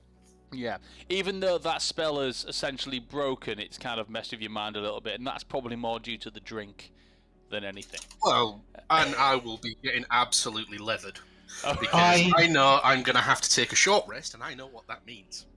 I peer over my shoulder when I see the illusions start to appear, and I kind of look at them just out of curiosity. Okay, so the first one will be two small drow playing children. A boy and a girl, white hair, seems to be in the Underdark. A huge city. Then the image shifts, and it's a slightly older version of the boy. There's a woman kind of in profile with her back to the image of the canvas, and she's handing him a book, a purple leather-bound book. The child seems very, very happy.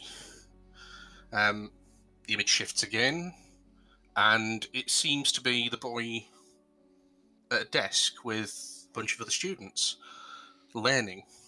It's almost like a classroom.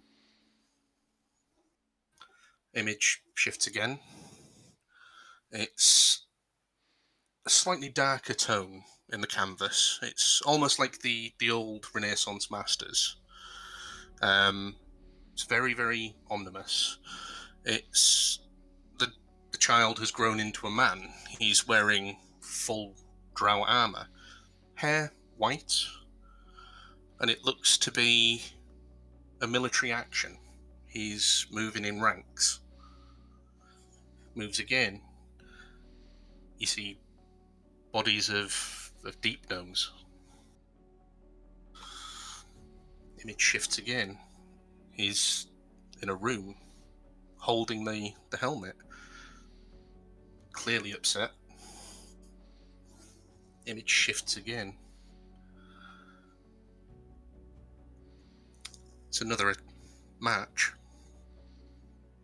This time seems to be going towards the surface. You see bright lights, you see the sky as you see it now, but it's almost abstract. Like it's brighter than bright. It almost looks like daylight.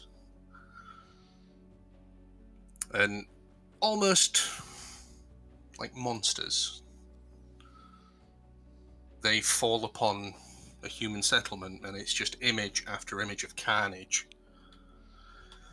And you see something that's haunting. You see that drow with white hair.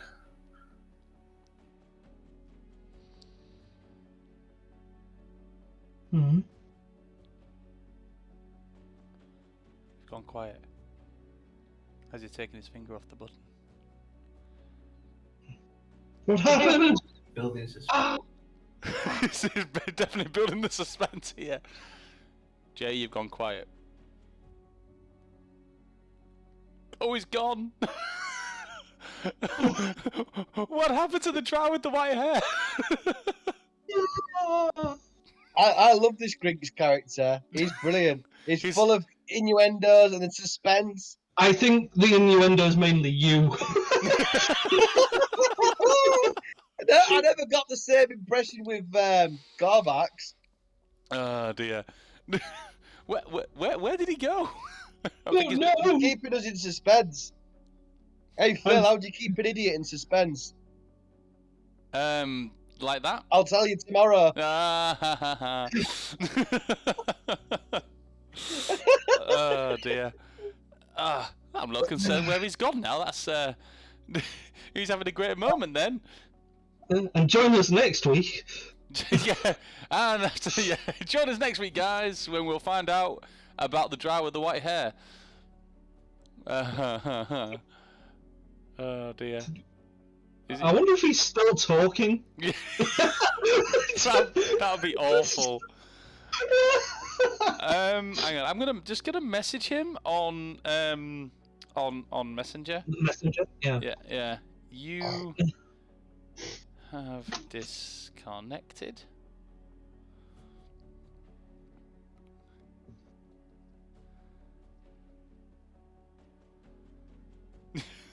He's read the message. He just put Was he crap. still talking? He was still talking.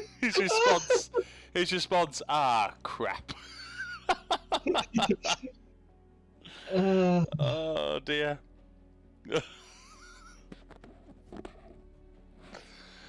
But it was a wonderful story that he was telling. Yeah, he comes back in and goes, and that's basically the story. Yeah. Yeah. And that's how you win the campaign. They'll never let us show that again. Not in a million years. Oh dear. Hey there. Here he is. So were you still talking that whole time, Jay? I was. Okay. Didn't realise it disconnected. Oh, well. Oh, you got to And do it all then he again. notices Raljin earwigging and stops. So hang on, Damn we got up to in your story. We got up to you notice the drow with the white hair, and then you stopped talking and disconnected. Okay, so what with the drow with the white hair? What was he doing? Human village. Human Human village with raid monsters. And yeah, you saw that the last thing you saw was him holding the body of a child.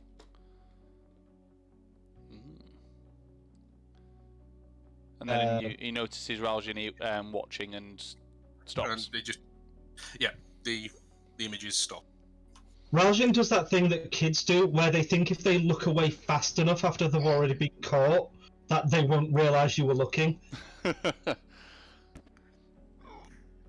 He's just gonna look over at Raljin and say, "Kid, I need a drink," and I'm gonna go back and I'm gonna neck the rest of the fermented yak's milk Okay. that was given to me. Give me a Constitution check. Oh god. Oh crap! This is the one time I don't want to be good. I rolled a 19, so that would be Yeah, you hold it pretty well. 21. Yeah, you hold that quite well. Years of holding drink. Checks. Just yeah. Raljin then. So you're doing that. You're doing that. I mean, you've still got, and that's probably 2 hours of your time. You've still got a couple of hours. Is there anything else you guys want to accomplish in your 2 hours, or you just what are you doing? That was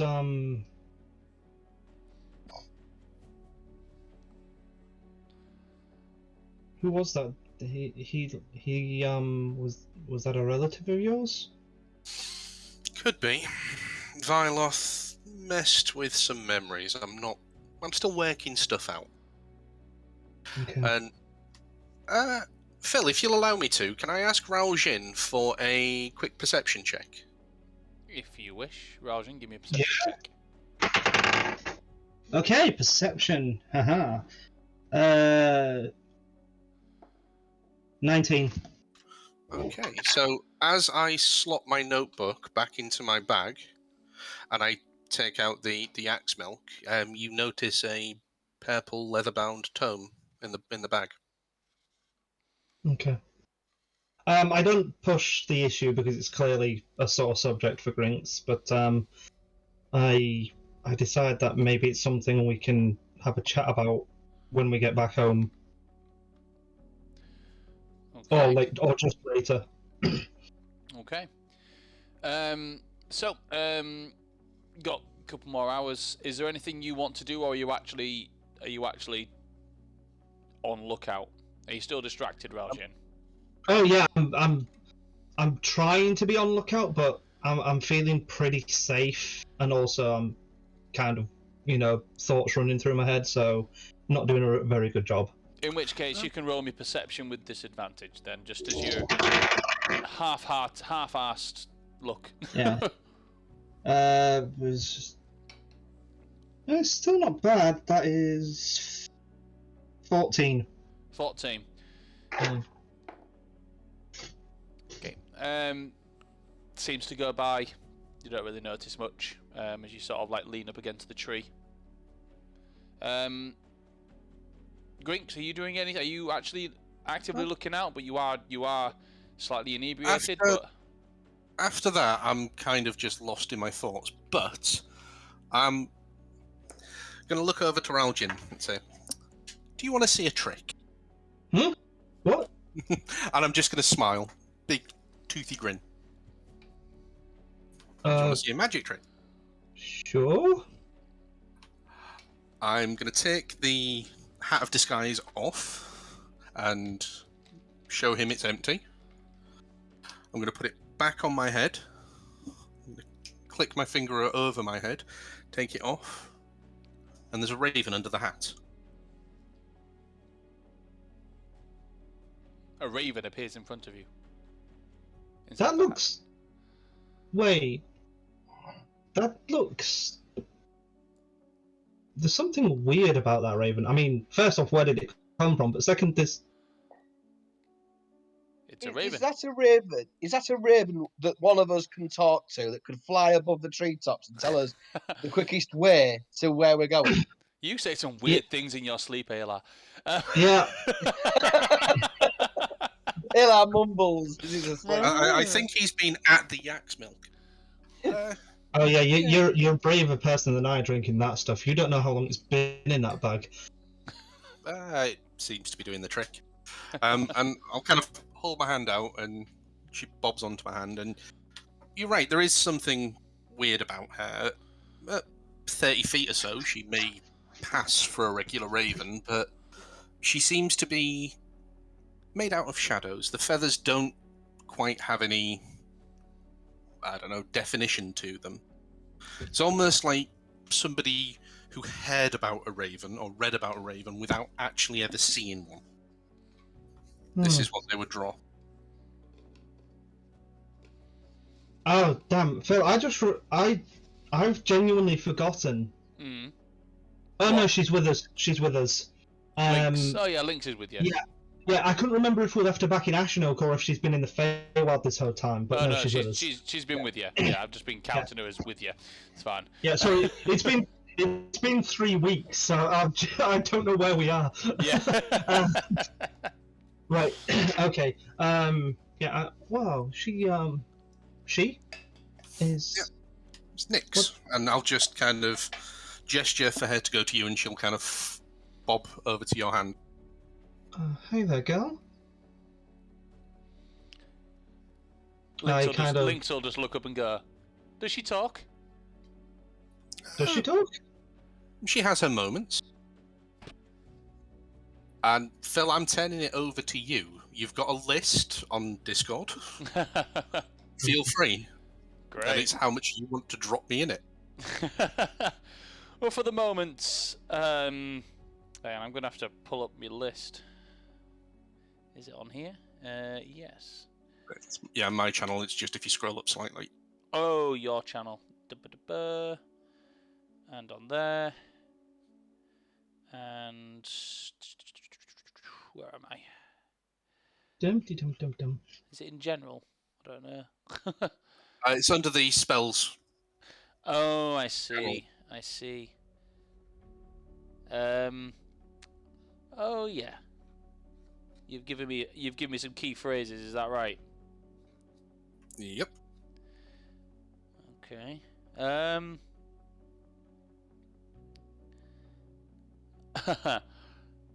Okay. Trying to think of a good one here.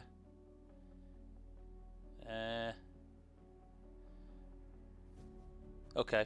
I don't know what in what way do you want this bird to talk? So Well, I'm guessing the phrases have voices next to them. yeah. He's probably fucked up, but he's probably the sad at the bottom. So choose one of those. okay. So the raven kind of flies around, sort of like lifts off and flies onto your shoulder, Grinks, and you just hear the voice of your father, Grinks, just say, "Never give up."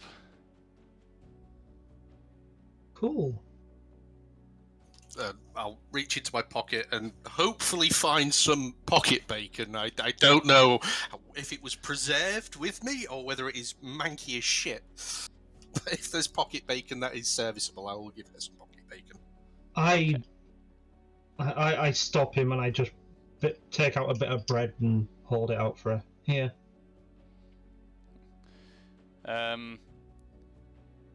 Okay. Well, this Nix. This is Lynx. Lynx. Apparently, this is Nix. Lynx just says hello. Yeah, I won't have. I haven't got any more phrases here that I can say at the minute, but yeah, that's yeah. There's a slight interaction there. So yeah, I'll have her fly up and just be in the tree, acting Okay. as lookout, and I'll just ask her to let us know if anything's coming. Okie dokie. All right. I'm going to roll perception for her. That's not going to succeed. No. So no, she just kind of sits up there and kind of looks around, perched on this tree. Little ominous. It's sort of like this black surroundings and this shadowy raven sits in the tree, sort of emanating shadow. Okay. That comes to the end of you guys. Your watch. You go and wake up Alar and Yarn for them to do the second watch, and you and guys. I'll neck the last of the yak's milk. I know what's coming. Okay, so you neck the yak milk, and you guys are gonna head to sleep. Is Nix going to stay in the tree?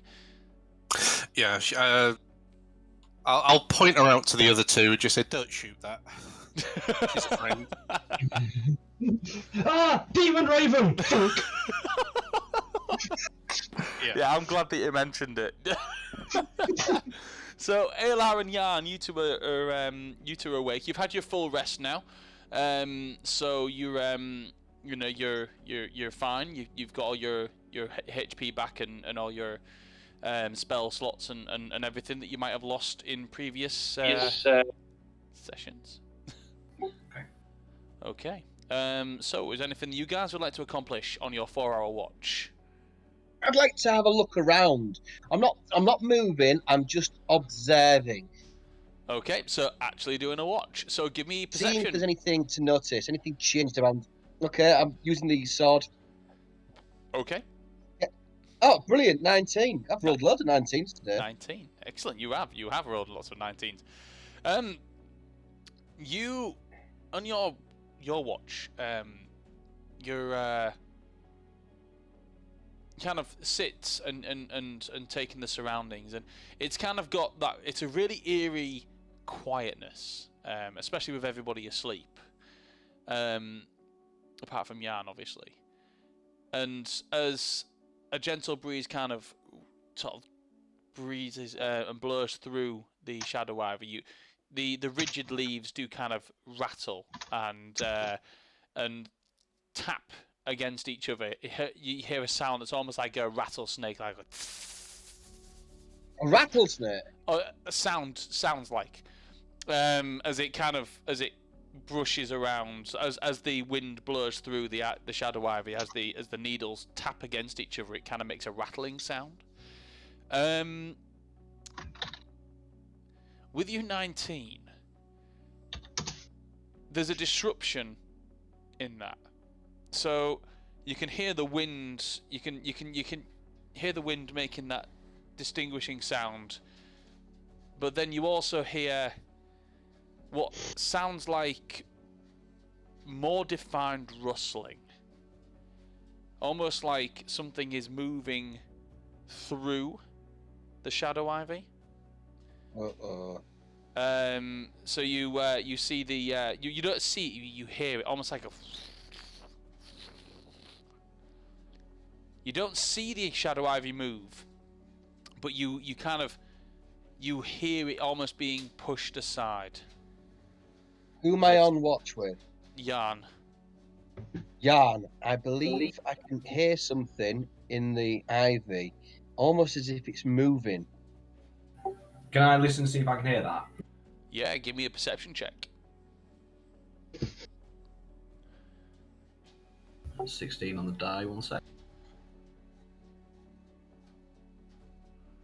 16. 17, sorry. Okay. With direction from Alar, you hear it too.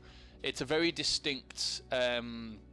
It's very distinctive. It's sort of when you compare it to the sound that the shadow ivy makes as the wind blows through it, and the sound that it makes as if something is moving through it. Like I say, you can't see the shadow ivy moving, but you can definitely hear it, almost as if it must be somewhere in the vicinity. In fact, if with your rolls, you can tell that it's coming from sort of like a northward direction of where you are. Does it sound like there is something moving, or the ivy itself is moving? It sounds like there's something moving through the ivy. Let's rouse the rest of the party. Right, what I'm going to do is activate the Iron Stone. Okay. So I've been to sleep, so obviously that gets put away. Oh yeah. I'm going to use the holy water on my sword, so it's ready. Mm-hmm. And I'm gonna offer the holy water and cloth to Jan as well, because he needs to do that. And I'm gonna listen out and keep attention, because I'm on high alert now. Okay. Are you going to wait and see if anything happens before waking the party, or are you just going to wake them? No, I'm going to wake the party now. Okay. So, who are you going to wake first? Alar's on alert. Who are you going to wake specifically, or are you just going to shout to everybody?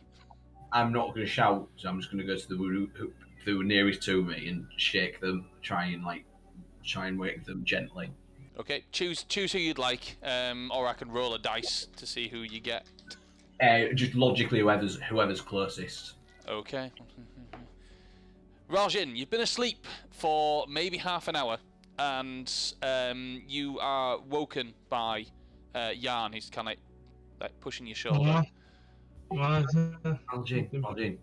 I think there's something moving through the bushes. We need to wait the rest of the party. Okay, I'm up.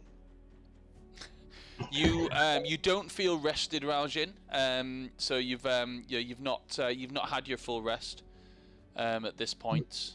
Yeah, I'll just gently. So you know. I go to wake up Grinks, but I suddenly become very worried, because I realize that he's probably not in the best way, judging from his little picture show. And I go and wake up Morin instead. Okay. All right, Maureen. You've had about 4.5 hours sleep. So you're not fully rested, so you don't have your full slots yet. You still need to get. You can have a break of up to an hour in your sleep. But if you exceed an hour of being awake, then you'd need to take that full rest. Start Do over. another long rest. Yeah. So you've not had your full. You can say you've had the benefit of a short rest if you like, but not a long rest.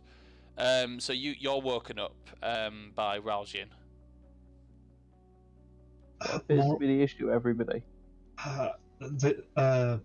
Ayla and Jan say that there's something moving out in the Shadow Ivy. It's actually moving the ivy. You can feel it parting. It's coming from the north. Sorry, you can hear it parting. It's coming from the north. I suspect there's something maybe on its way to us, or maybe going to stumble across us, or maybe it's intentionally after us. Yeah. Morin will pull his spirit sticks out from his backpack. Mm-hmm. And I'll cast Augury. Okay.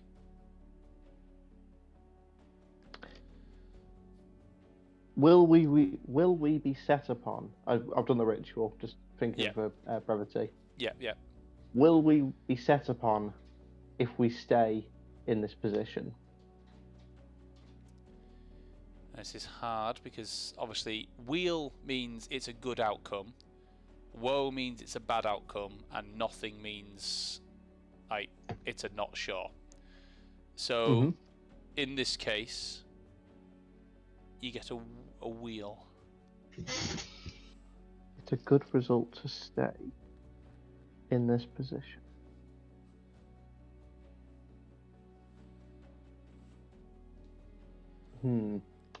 Hold on. Will we... Sorry about it, I'm just having a think. It's difficult, isn't it, to word a question? Yeah.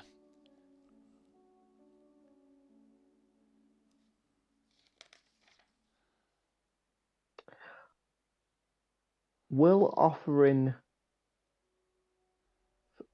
providing an offering to that which slivers in the grass, in the vines, keep it happy? Whoa. Okay, so we do not want to attract the attention of that creature.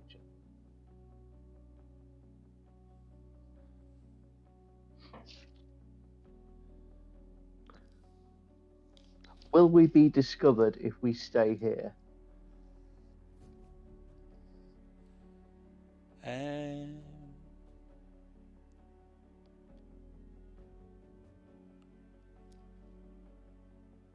You get a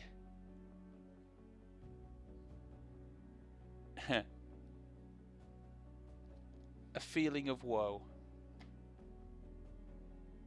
I get a feeling of woe. Mm-hmm. Okay, but that one took longer to ascertain than the previous woe. Yes. So.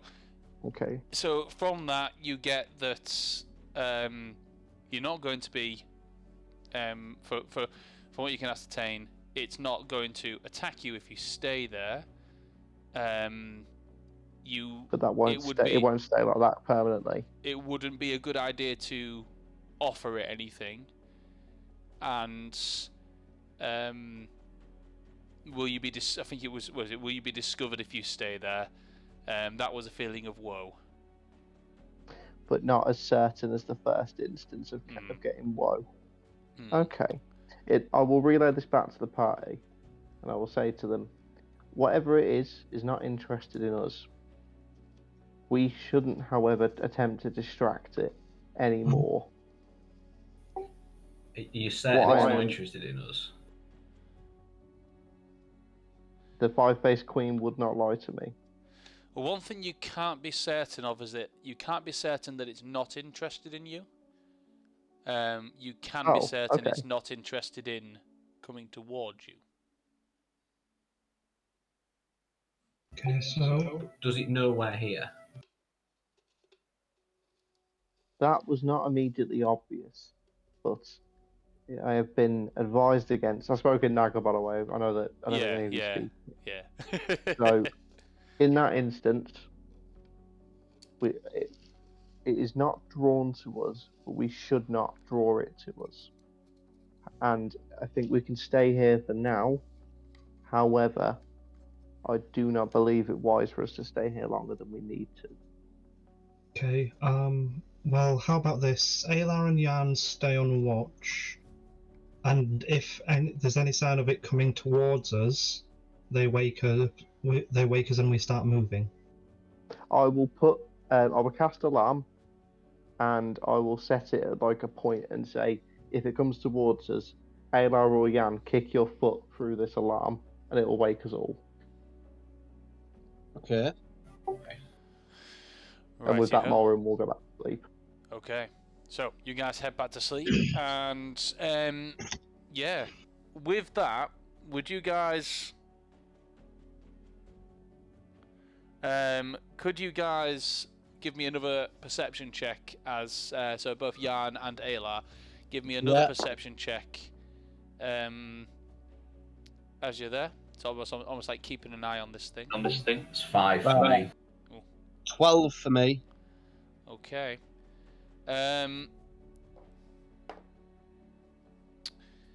You can't hear it for the next hour. You listen out intently. You kind of have your sword drawn. You're on high alert. No, you don't hear this whatever. You don't hear this rustling. You hear the wind rustling through, but you don't hear this whatever it is in the area. You've got 2 more hours. Would you like to do another perception check, please? Yes, please. Okay, this is better. 16. I got 5 again. Oh, Jan, what are you doing? Are you asleep? I don't know. I seem to get the investigation rolls really high, but any perception rolls are always really low. Could Nyx offer assistance to the guys? Nyx can't talk to them, but Nyx specifically reacts through you, so you'd have to be awake for that. So Nyx would be pretty useless in this particular scenario unless you had commanded her to do something. Which you didn't state before going to sleep. With your 16, you do sort of hear that similar. It's weaker, or it appears weaker because you only just kind of grasp it. Sounds like it's south of your position now.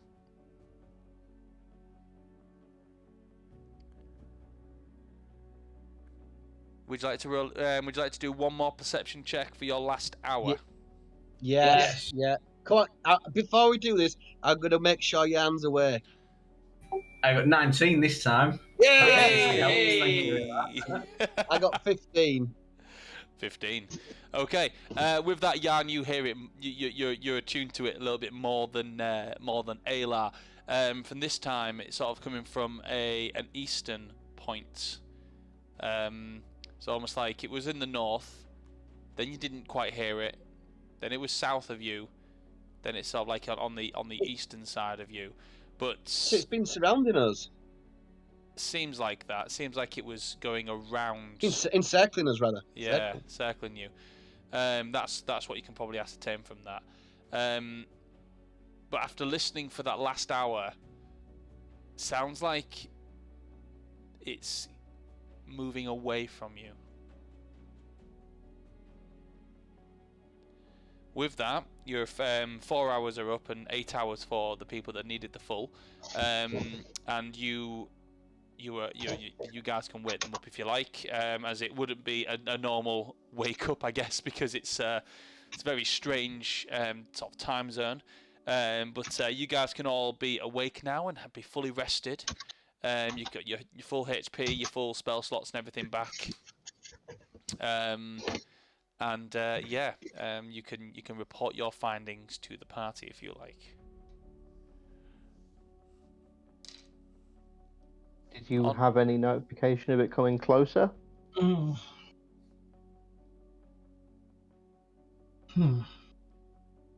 Ayla, Jan. Hello. Yes. Get we, there, we listened out a lot. For sometimes we couldn't hear it. At one point, it's basically it's been circling us. It's basically been moving around. Initially from the north, at one point from the south, at one point from the east. So we've had 3 different readings of it. But for somehow we couldn't hear it. Hmm. Does that help? Well,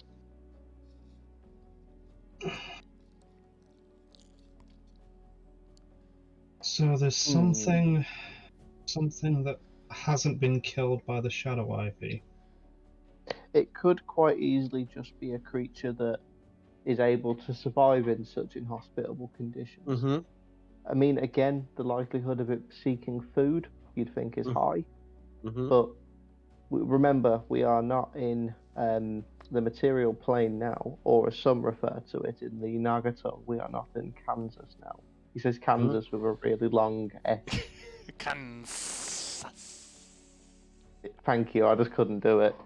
So, That's a weird word. it's a very weird word. The Nagatung is a strange language. I think it'd be best for us to keep our guard up, as always, but it could just be a passing by creature. Yeah, let's I mean, I've got cold sandwiches for everyone, so breakfast and then let's move. Okay. I would agree.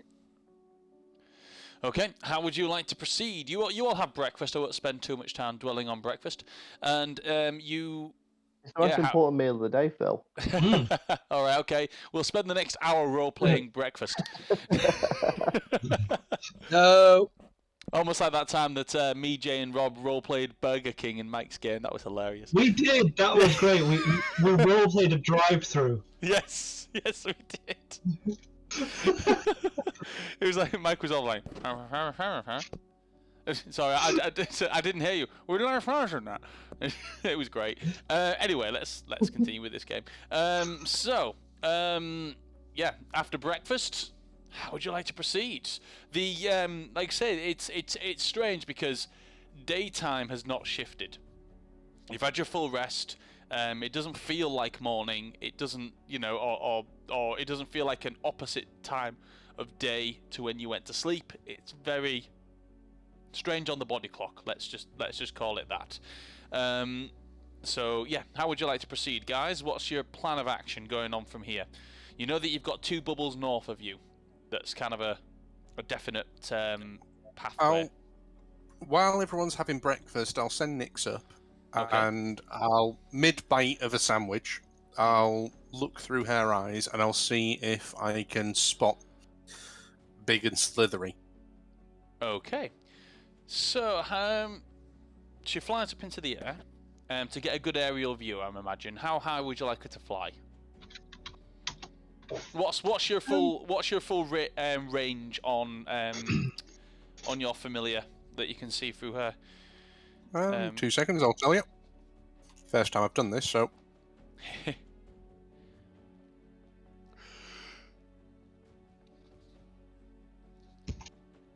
$100 feet, so I'll send her up as high as I can. Okie dokie. So send her right up. You can send her up 100 feet if you like. And she's kind of got this aerial view now, and you can see out of Nix's eyes this entire sort of like this entire area, and looking down on the area, you can see the pathway ahead of you. This part is really obvious. So this isn't what you're looking for. This is just like what you obviously see. You see 3 circles northwards, and then 3 that go westwards. Eastwards. Sorry, I do apologise. And then another going north. Another 2 going north, and then they go eastward. So you can see a pathway being cut out with circles. You can see the direction that they're all going in. So these kind of pit stops. So it kind of looks like it's circling towards the tree. You actually see that you can't see the full pathway because it's a great distance, but you can kind of see that the direction it's going in is towards the tree, but it's not. It doesn't just go northwards. There are turns in it, which you'd have to sort of like you'd have to take into account. I guess it's kind of like the shortest pathway to get there, but with these pit stops going through. You can tell that there's a purpose for them being there. They've not just it's not just grown there like that naturally. It seems that someone has put them there as a way to navigate through the shadow ivy with pit stops. So yeah, you see that. Also, give me a perception check now, please, for Nyx to see because you're specifically looking for the creature. 14, 17. 17. Okay, hang on. Okay. As Nyx looks down, she also sees there's some slight movements in the shadow ivy. None that are specifically near where you guys are. But then none that are specifically not. They're kind of scattered around. Some singular, some that appear to be like a couple together. You don't see exactly what they are, but you do notice that it's not the wind blowing the shadow ivy. So you can see where the shadow ivy kind of goes in the wind, or the leaves kind of drift in one direction. But there's what appears to be. It looks like something is moving in the shadow ivy. Some in pairs, some in trios, some singular. That's you can't see exactly what they are. They appear to be completely engulfed by the shadow ivy. Any within 100 feet of where we are? Yes. In that case, as long as I can keep the range with her, I'll have her go and have a closer look. Okay. So she's going to fly down towards one of them. Yeah. Just for your own knowledge, she's only got 2 HP. I've just rolled it. Yeah. Okay. Well, that's one dead raven. And I don't have supplies. Hang on a second. Oh yeah. You fly down. How close would you like her to get to which one? Are you picking just a singular one? Are you picking The one that's closest to us, the biggest threat to us as a party. Okay, there are 3 that appear to be very close to the second checkpoint. So the rustling I'd go towards would be roughly where we would intersect it going to the second checkpoint. Okay. So she flies down towards it. How high above the shadow ivy would you like her to go? Probably about 50 feet. I'd like her to be able to try and get a good look at what it is. Okay. Meanwhile, the rest of the party sat eating sandwiches, and I'm kind of like mouth open, sandwich going into the mouth, and I've just frozen. Okay. All right. Okay. I thought he was going to say you was missing your mouth because you can't see. Yeah. Right. As Nyx flies down to sort of get a closer look, and you're sort of looking through her eyes, you notice that the what appears to be this movement kind of stops moving towards where it was going to. The movement stops, so the shadow ivy stops moving. And then suddenly, a barrage of red needles flies out of the shadow ivy towards what is you, but Nyx. It's a good thing that I rolled a disadvantage. But what is Nyx's 12. That hits. So these needles fly out. These essentially blood-tipped needles fly out of the shadow ivy, and I mean, I'm assuming this is it's 2 HP. Mm-hmm. Nyx takes 6 points of piercing damage, and you're suddenly shocked, awake, and sort of like jolt up, and you kind of like look up and you see. I'll throw my sandwich at Raujin, just in shock. You see up in the sky actually the shadow of Nyx just kind of disappear, and you guys actually hear this as well. In the distance, almost make a whistling sound as they fly. What do you do? If you don't like ham, just say. Oh, Nixie's gonna be pissed. She's just got twatted. There's something in the trees. I'll use prestidigitation to clean Raujin's face of the debris of the sandwich. Thank you. Then I will look up and say, well, that looks like a native intruder. And start readying a guiding bolt, pointing it in the direction, just in case anything comes towards us. I have an idea.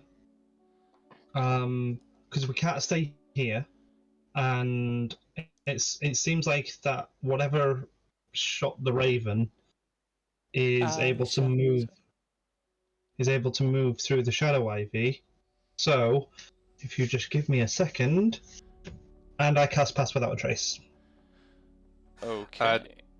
As you're doing that, I'm going to touch myself, and I'll briefly glow a purpley blue.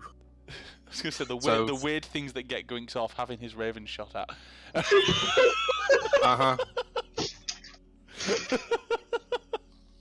Sorry, anyway, you grow a weird purpley blue. What are you casting? Oh, yeah, you know what I'm casting. For 8 hours. Yeah. Yes. So you now have your mage armor. Okay, sweet. Is anyone else doing anything? As mentioned, I am prepping and pointing my outstretched hand towards the direction that the needles come from, just in case anything comes through. Okay. Give them a blast of righteous serpent. Okay. Right. Yeah. So you point it in that direction. Nothing seems to come through. Nothing seems to nothing happens. You wait about a minute, and nothing else happens. It kind of goes a bit goes quiet. Okay. We are harder to detect for the next hour. So shall we get moving? I'll look at Morwyn's map, and I'll mark on where I saw the rustling. Okay. And roughly where the further points were, if they went on there beforehand. Okay, so Brilliant. yeah, they weren't. To make magic work. So to make the magic work, I'll go over them as well. Yeah. Oh, by the way, for anyone who doesn't know, Pass Without a Trace gives you a +10 to your stealth rolls. Absolutely. Why didn't I have that with Korvax? I would have entered the plane of stealth. Fond memories of that spell. Dear. No, Phil, I don't want to be seen today. Or ever again. Watu. There. 1, 2.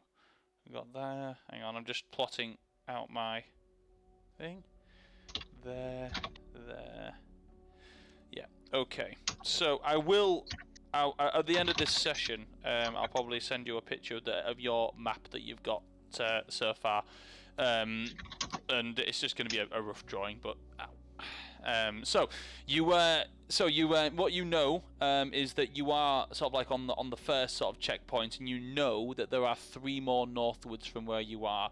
The threat appears to be in between. Well, from what you can tell them, Grinks, appears to be somewhere in between your checkpoint now and the next checkpoint.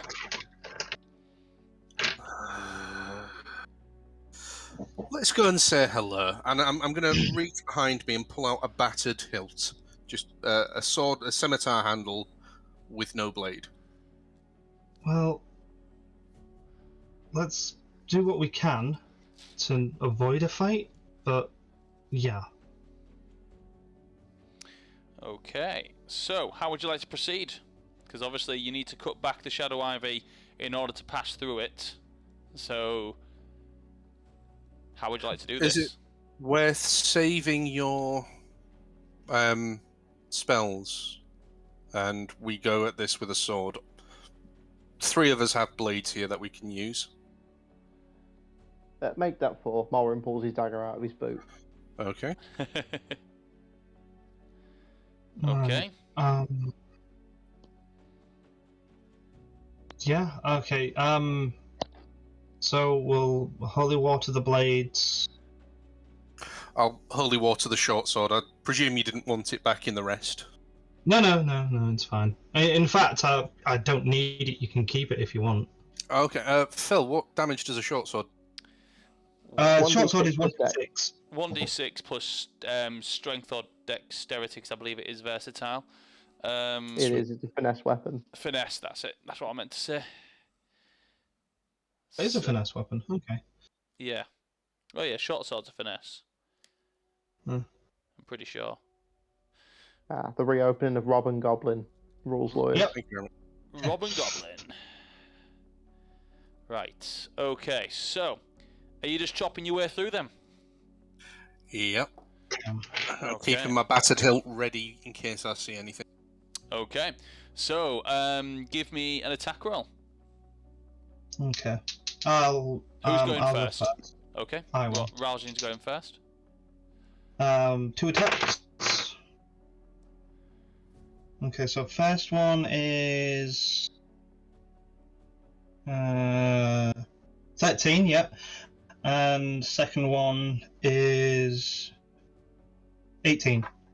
Okay, 13 and 18 to attack. I mean, they hit, which is fine. So roll me damage, please. Damage? Damage. This just determines how long it gets held back for. Alright, so that is... that's not fantastic. That is 6. Okay. Yeah. And that is... 7. 7. So 6 and 7. Yeah, 15. Okay, so you chop that. It's you don't cut back as much as when you cut, when you use the spells or when you use the holy water on the roots. You literally only manage to get 10 feet in when you do that. So it's much slower going. So you can chop your first bit. It kind of gets 10 feet in. Grinks, are you going this time? Oh, are you doing your second attack, Raljan?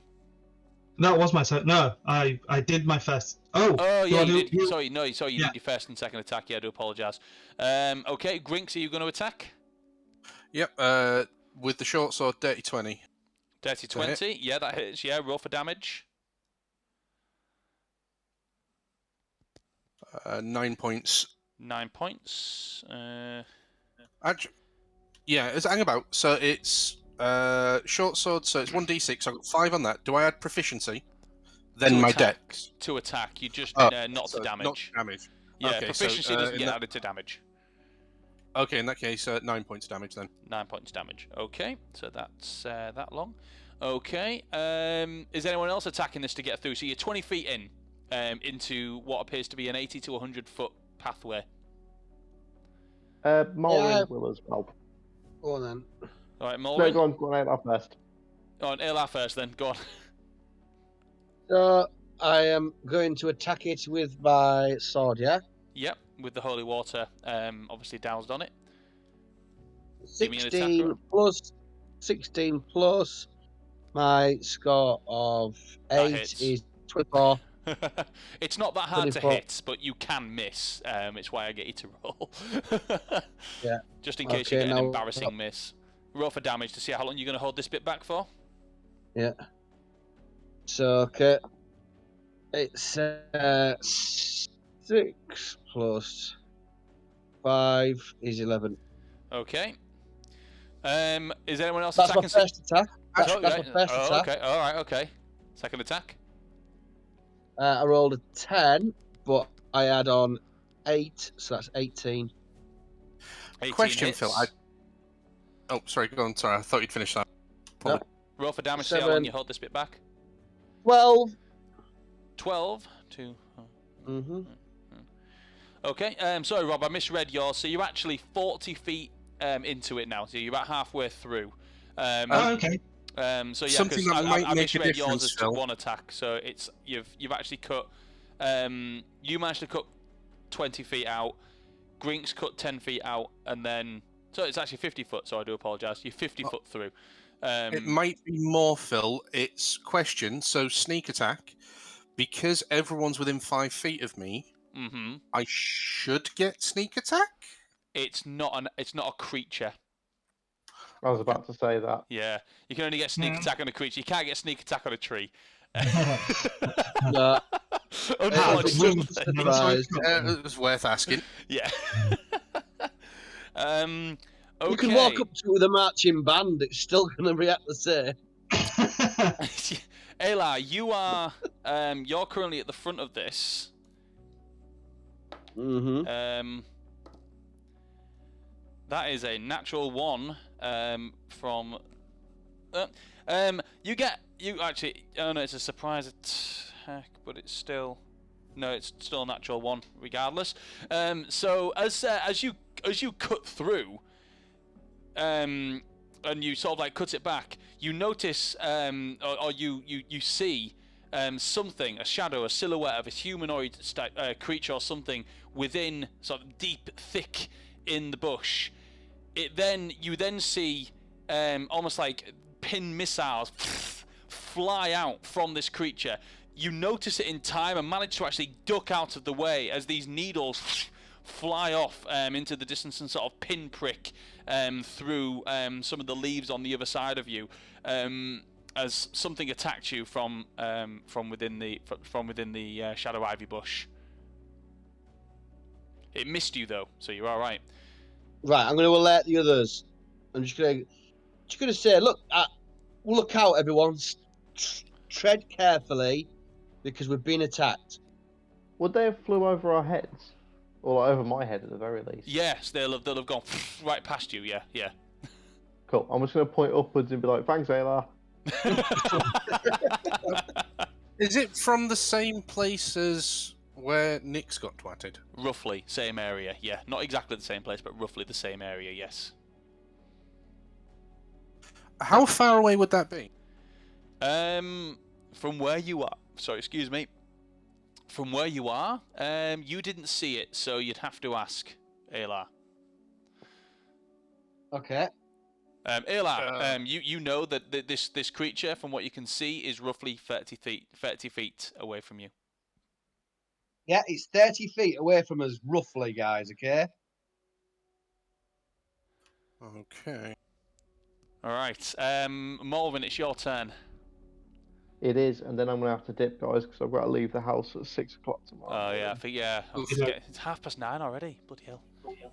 I know, right. So Malrin will use a dagger to clear back as well. Okay, hang on 1 second. My wife is trying to print things in the room and it's out of paper. 1 second. Is out of paper. Okay. So, yeah, so you make an attack. Give me an attack roll. That is a 17. 17 hits. Give me a damage. It's a mighty D4 plus 2 to make it 4 plus 2, 6. 6 points of damage. Not bad, not bad. You managed to cut yourself another 10 feet with your little dagger, another 10 feet through. Jan, are you doing anything? Do you have anything sharp that you can attack with? I have a dagger. Okay. That I could attack with, but then, yeah, I have to get up early in the morning as well, so I'll be going up to this round. Okay. So, with your dagger, give me a quick slash at this, see if you can get a little bit further through. Are you proficient with daggers? Yeah, wizards are. All classes are proficient with daggers. Oh yeah, good point. Yeah, I mean you can still use them. You just don't have your proficiency. But yeah, go on. That's 19 total. Oh, nice. Yeah, that definitely hits. So roll for damage with that little dagger.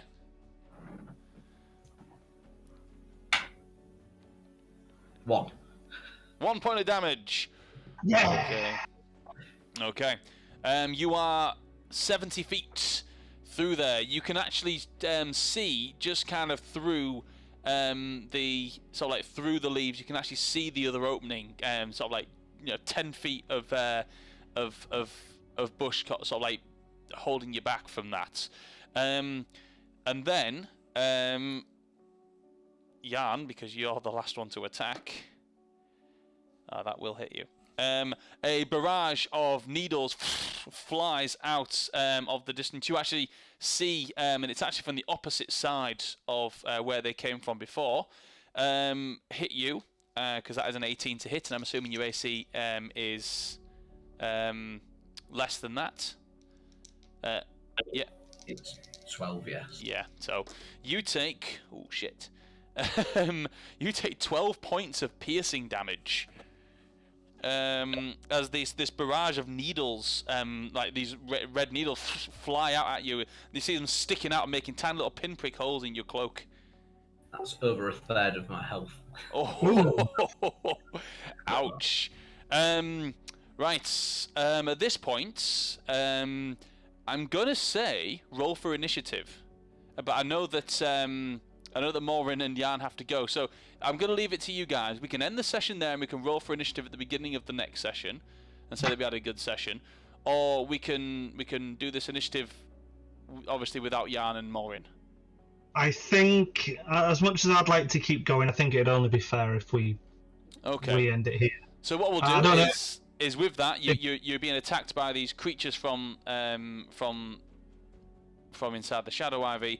And as that happens, what we'll do is we'll come back next time and we'll finish today's session there. And if anyone wants to stick around for a chat, more than welcome, you know. But it's been good to have a good fair session back, and we'll call it crits if that's all right, guys. I know it's half an hour earlier than normal, but I didn't want to do too much without Andy and Ash, especially with the battle and having to juggle around characters we don't normally play.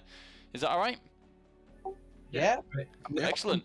Thank you for anyone who has watched today, and I hope you've enjoyed it. I'm looking forward to sort of navigating the rest of this Shadow Ivy maze next time. And we'll for now we'll call it crits. And thank you guys for watching. And see you next week. I'll stop the podcast now.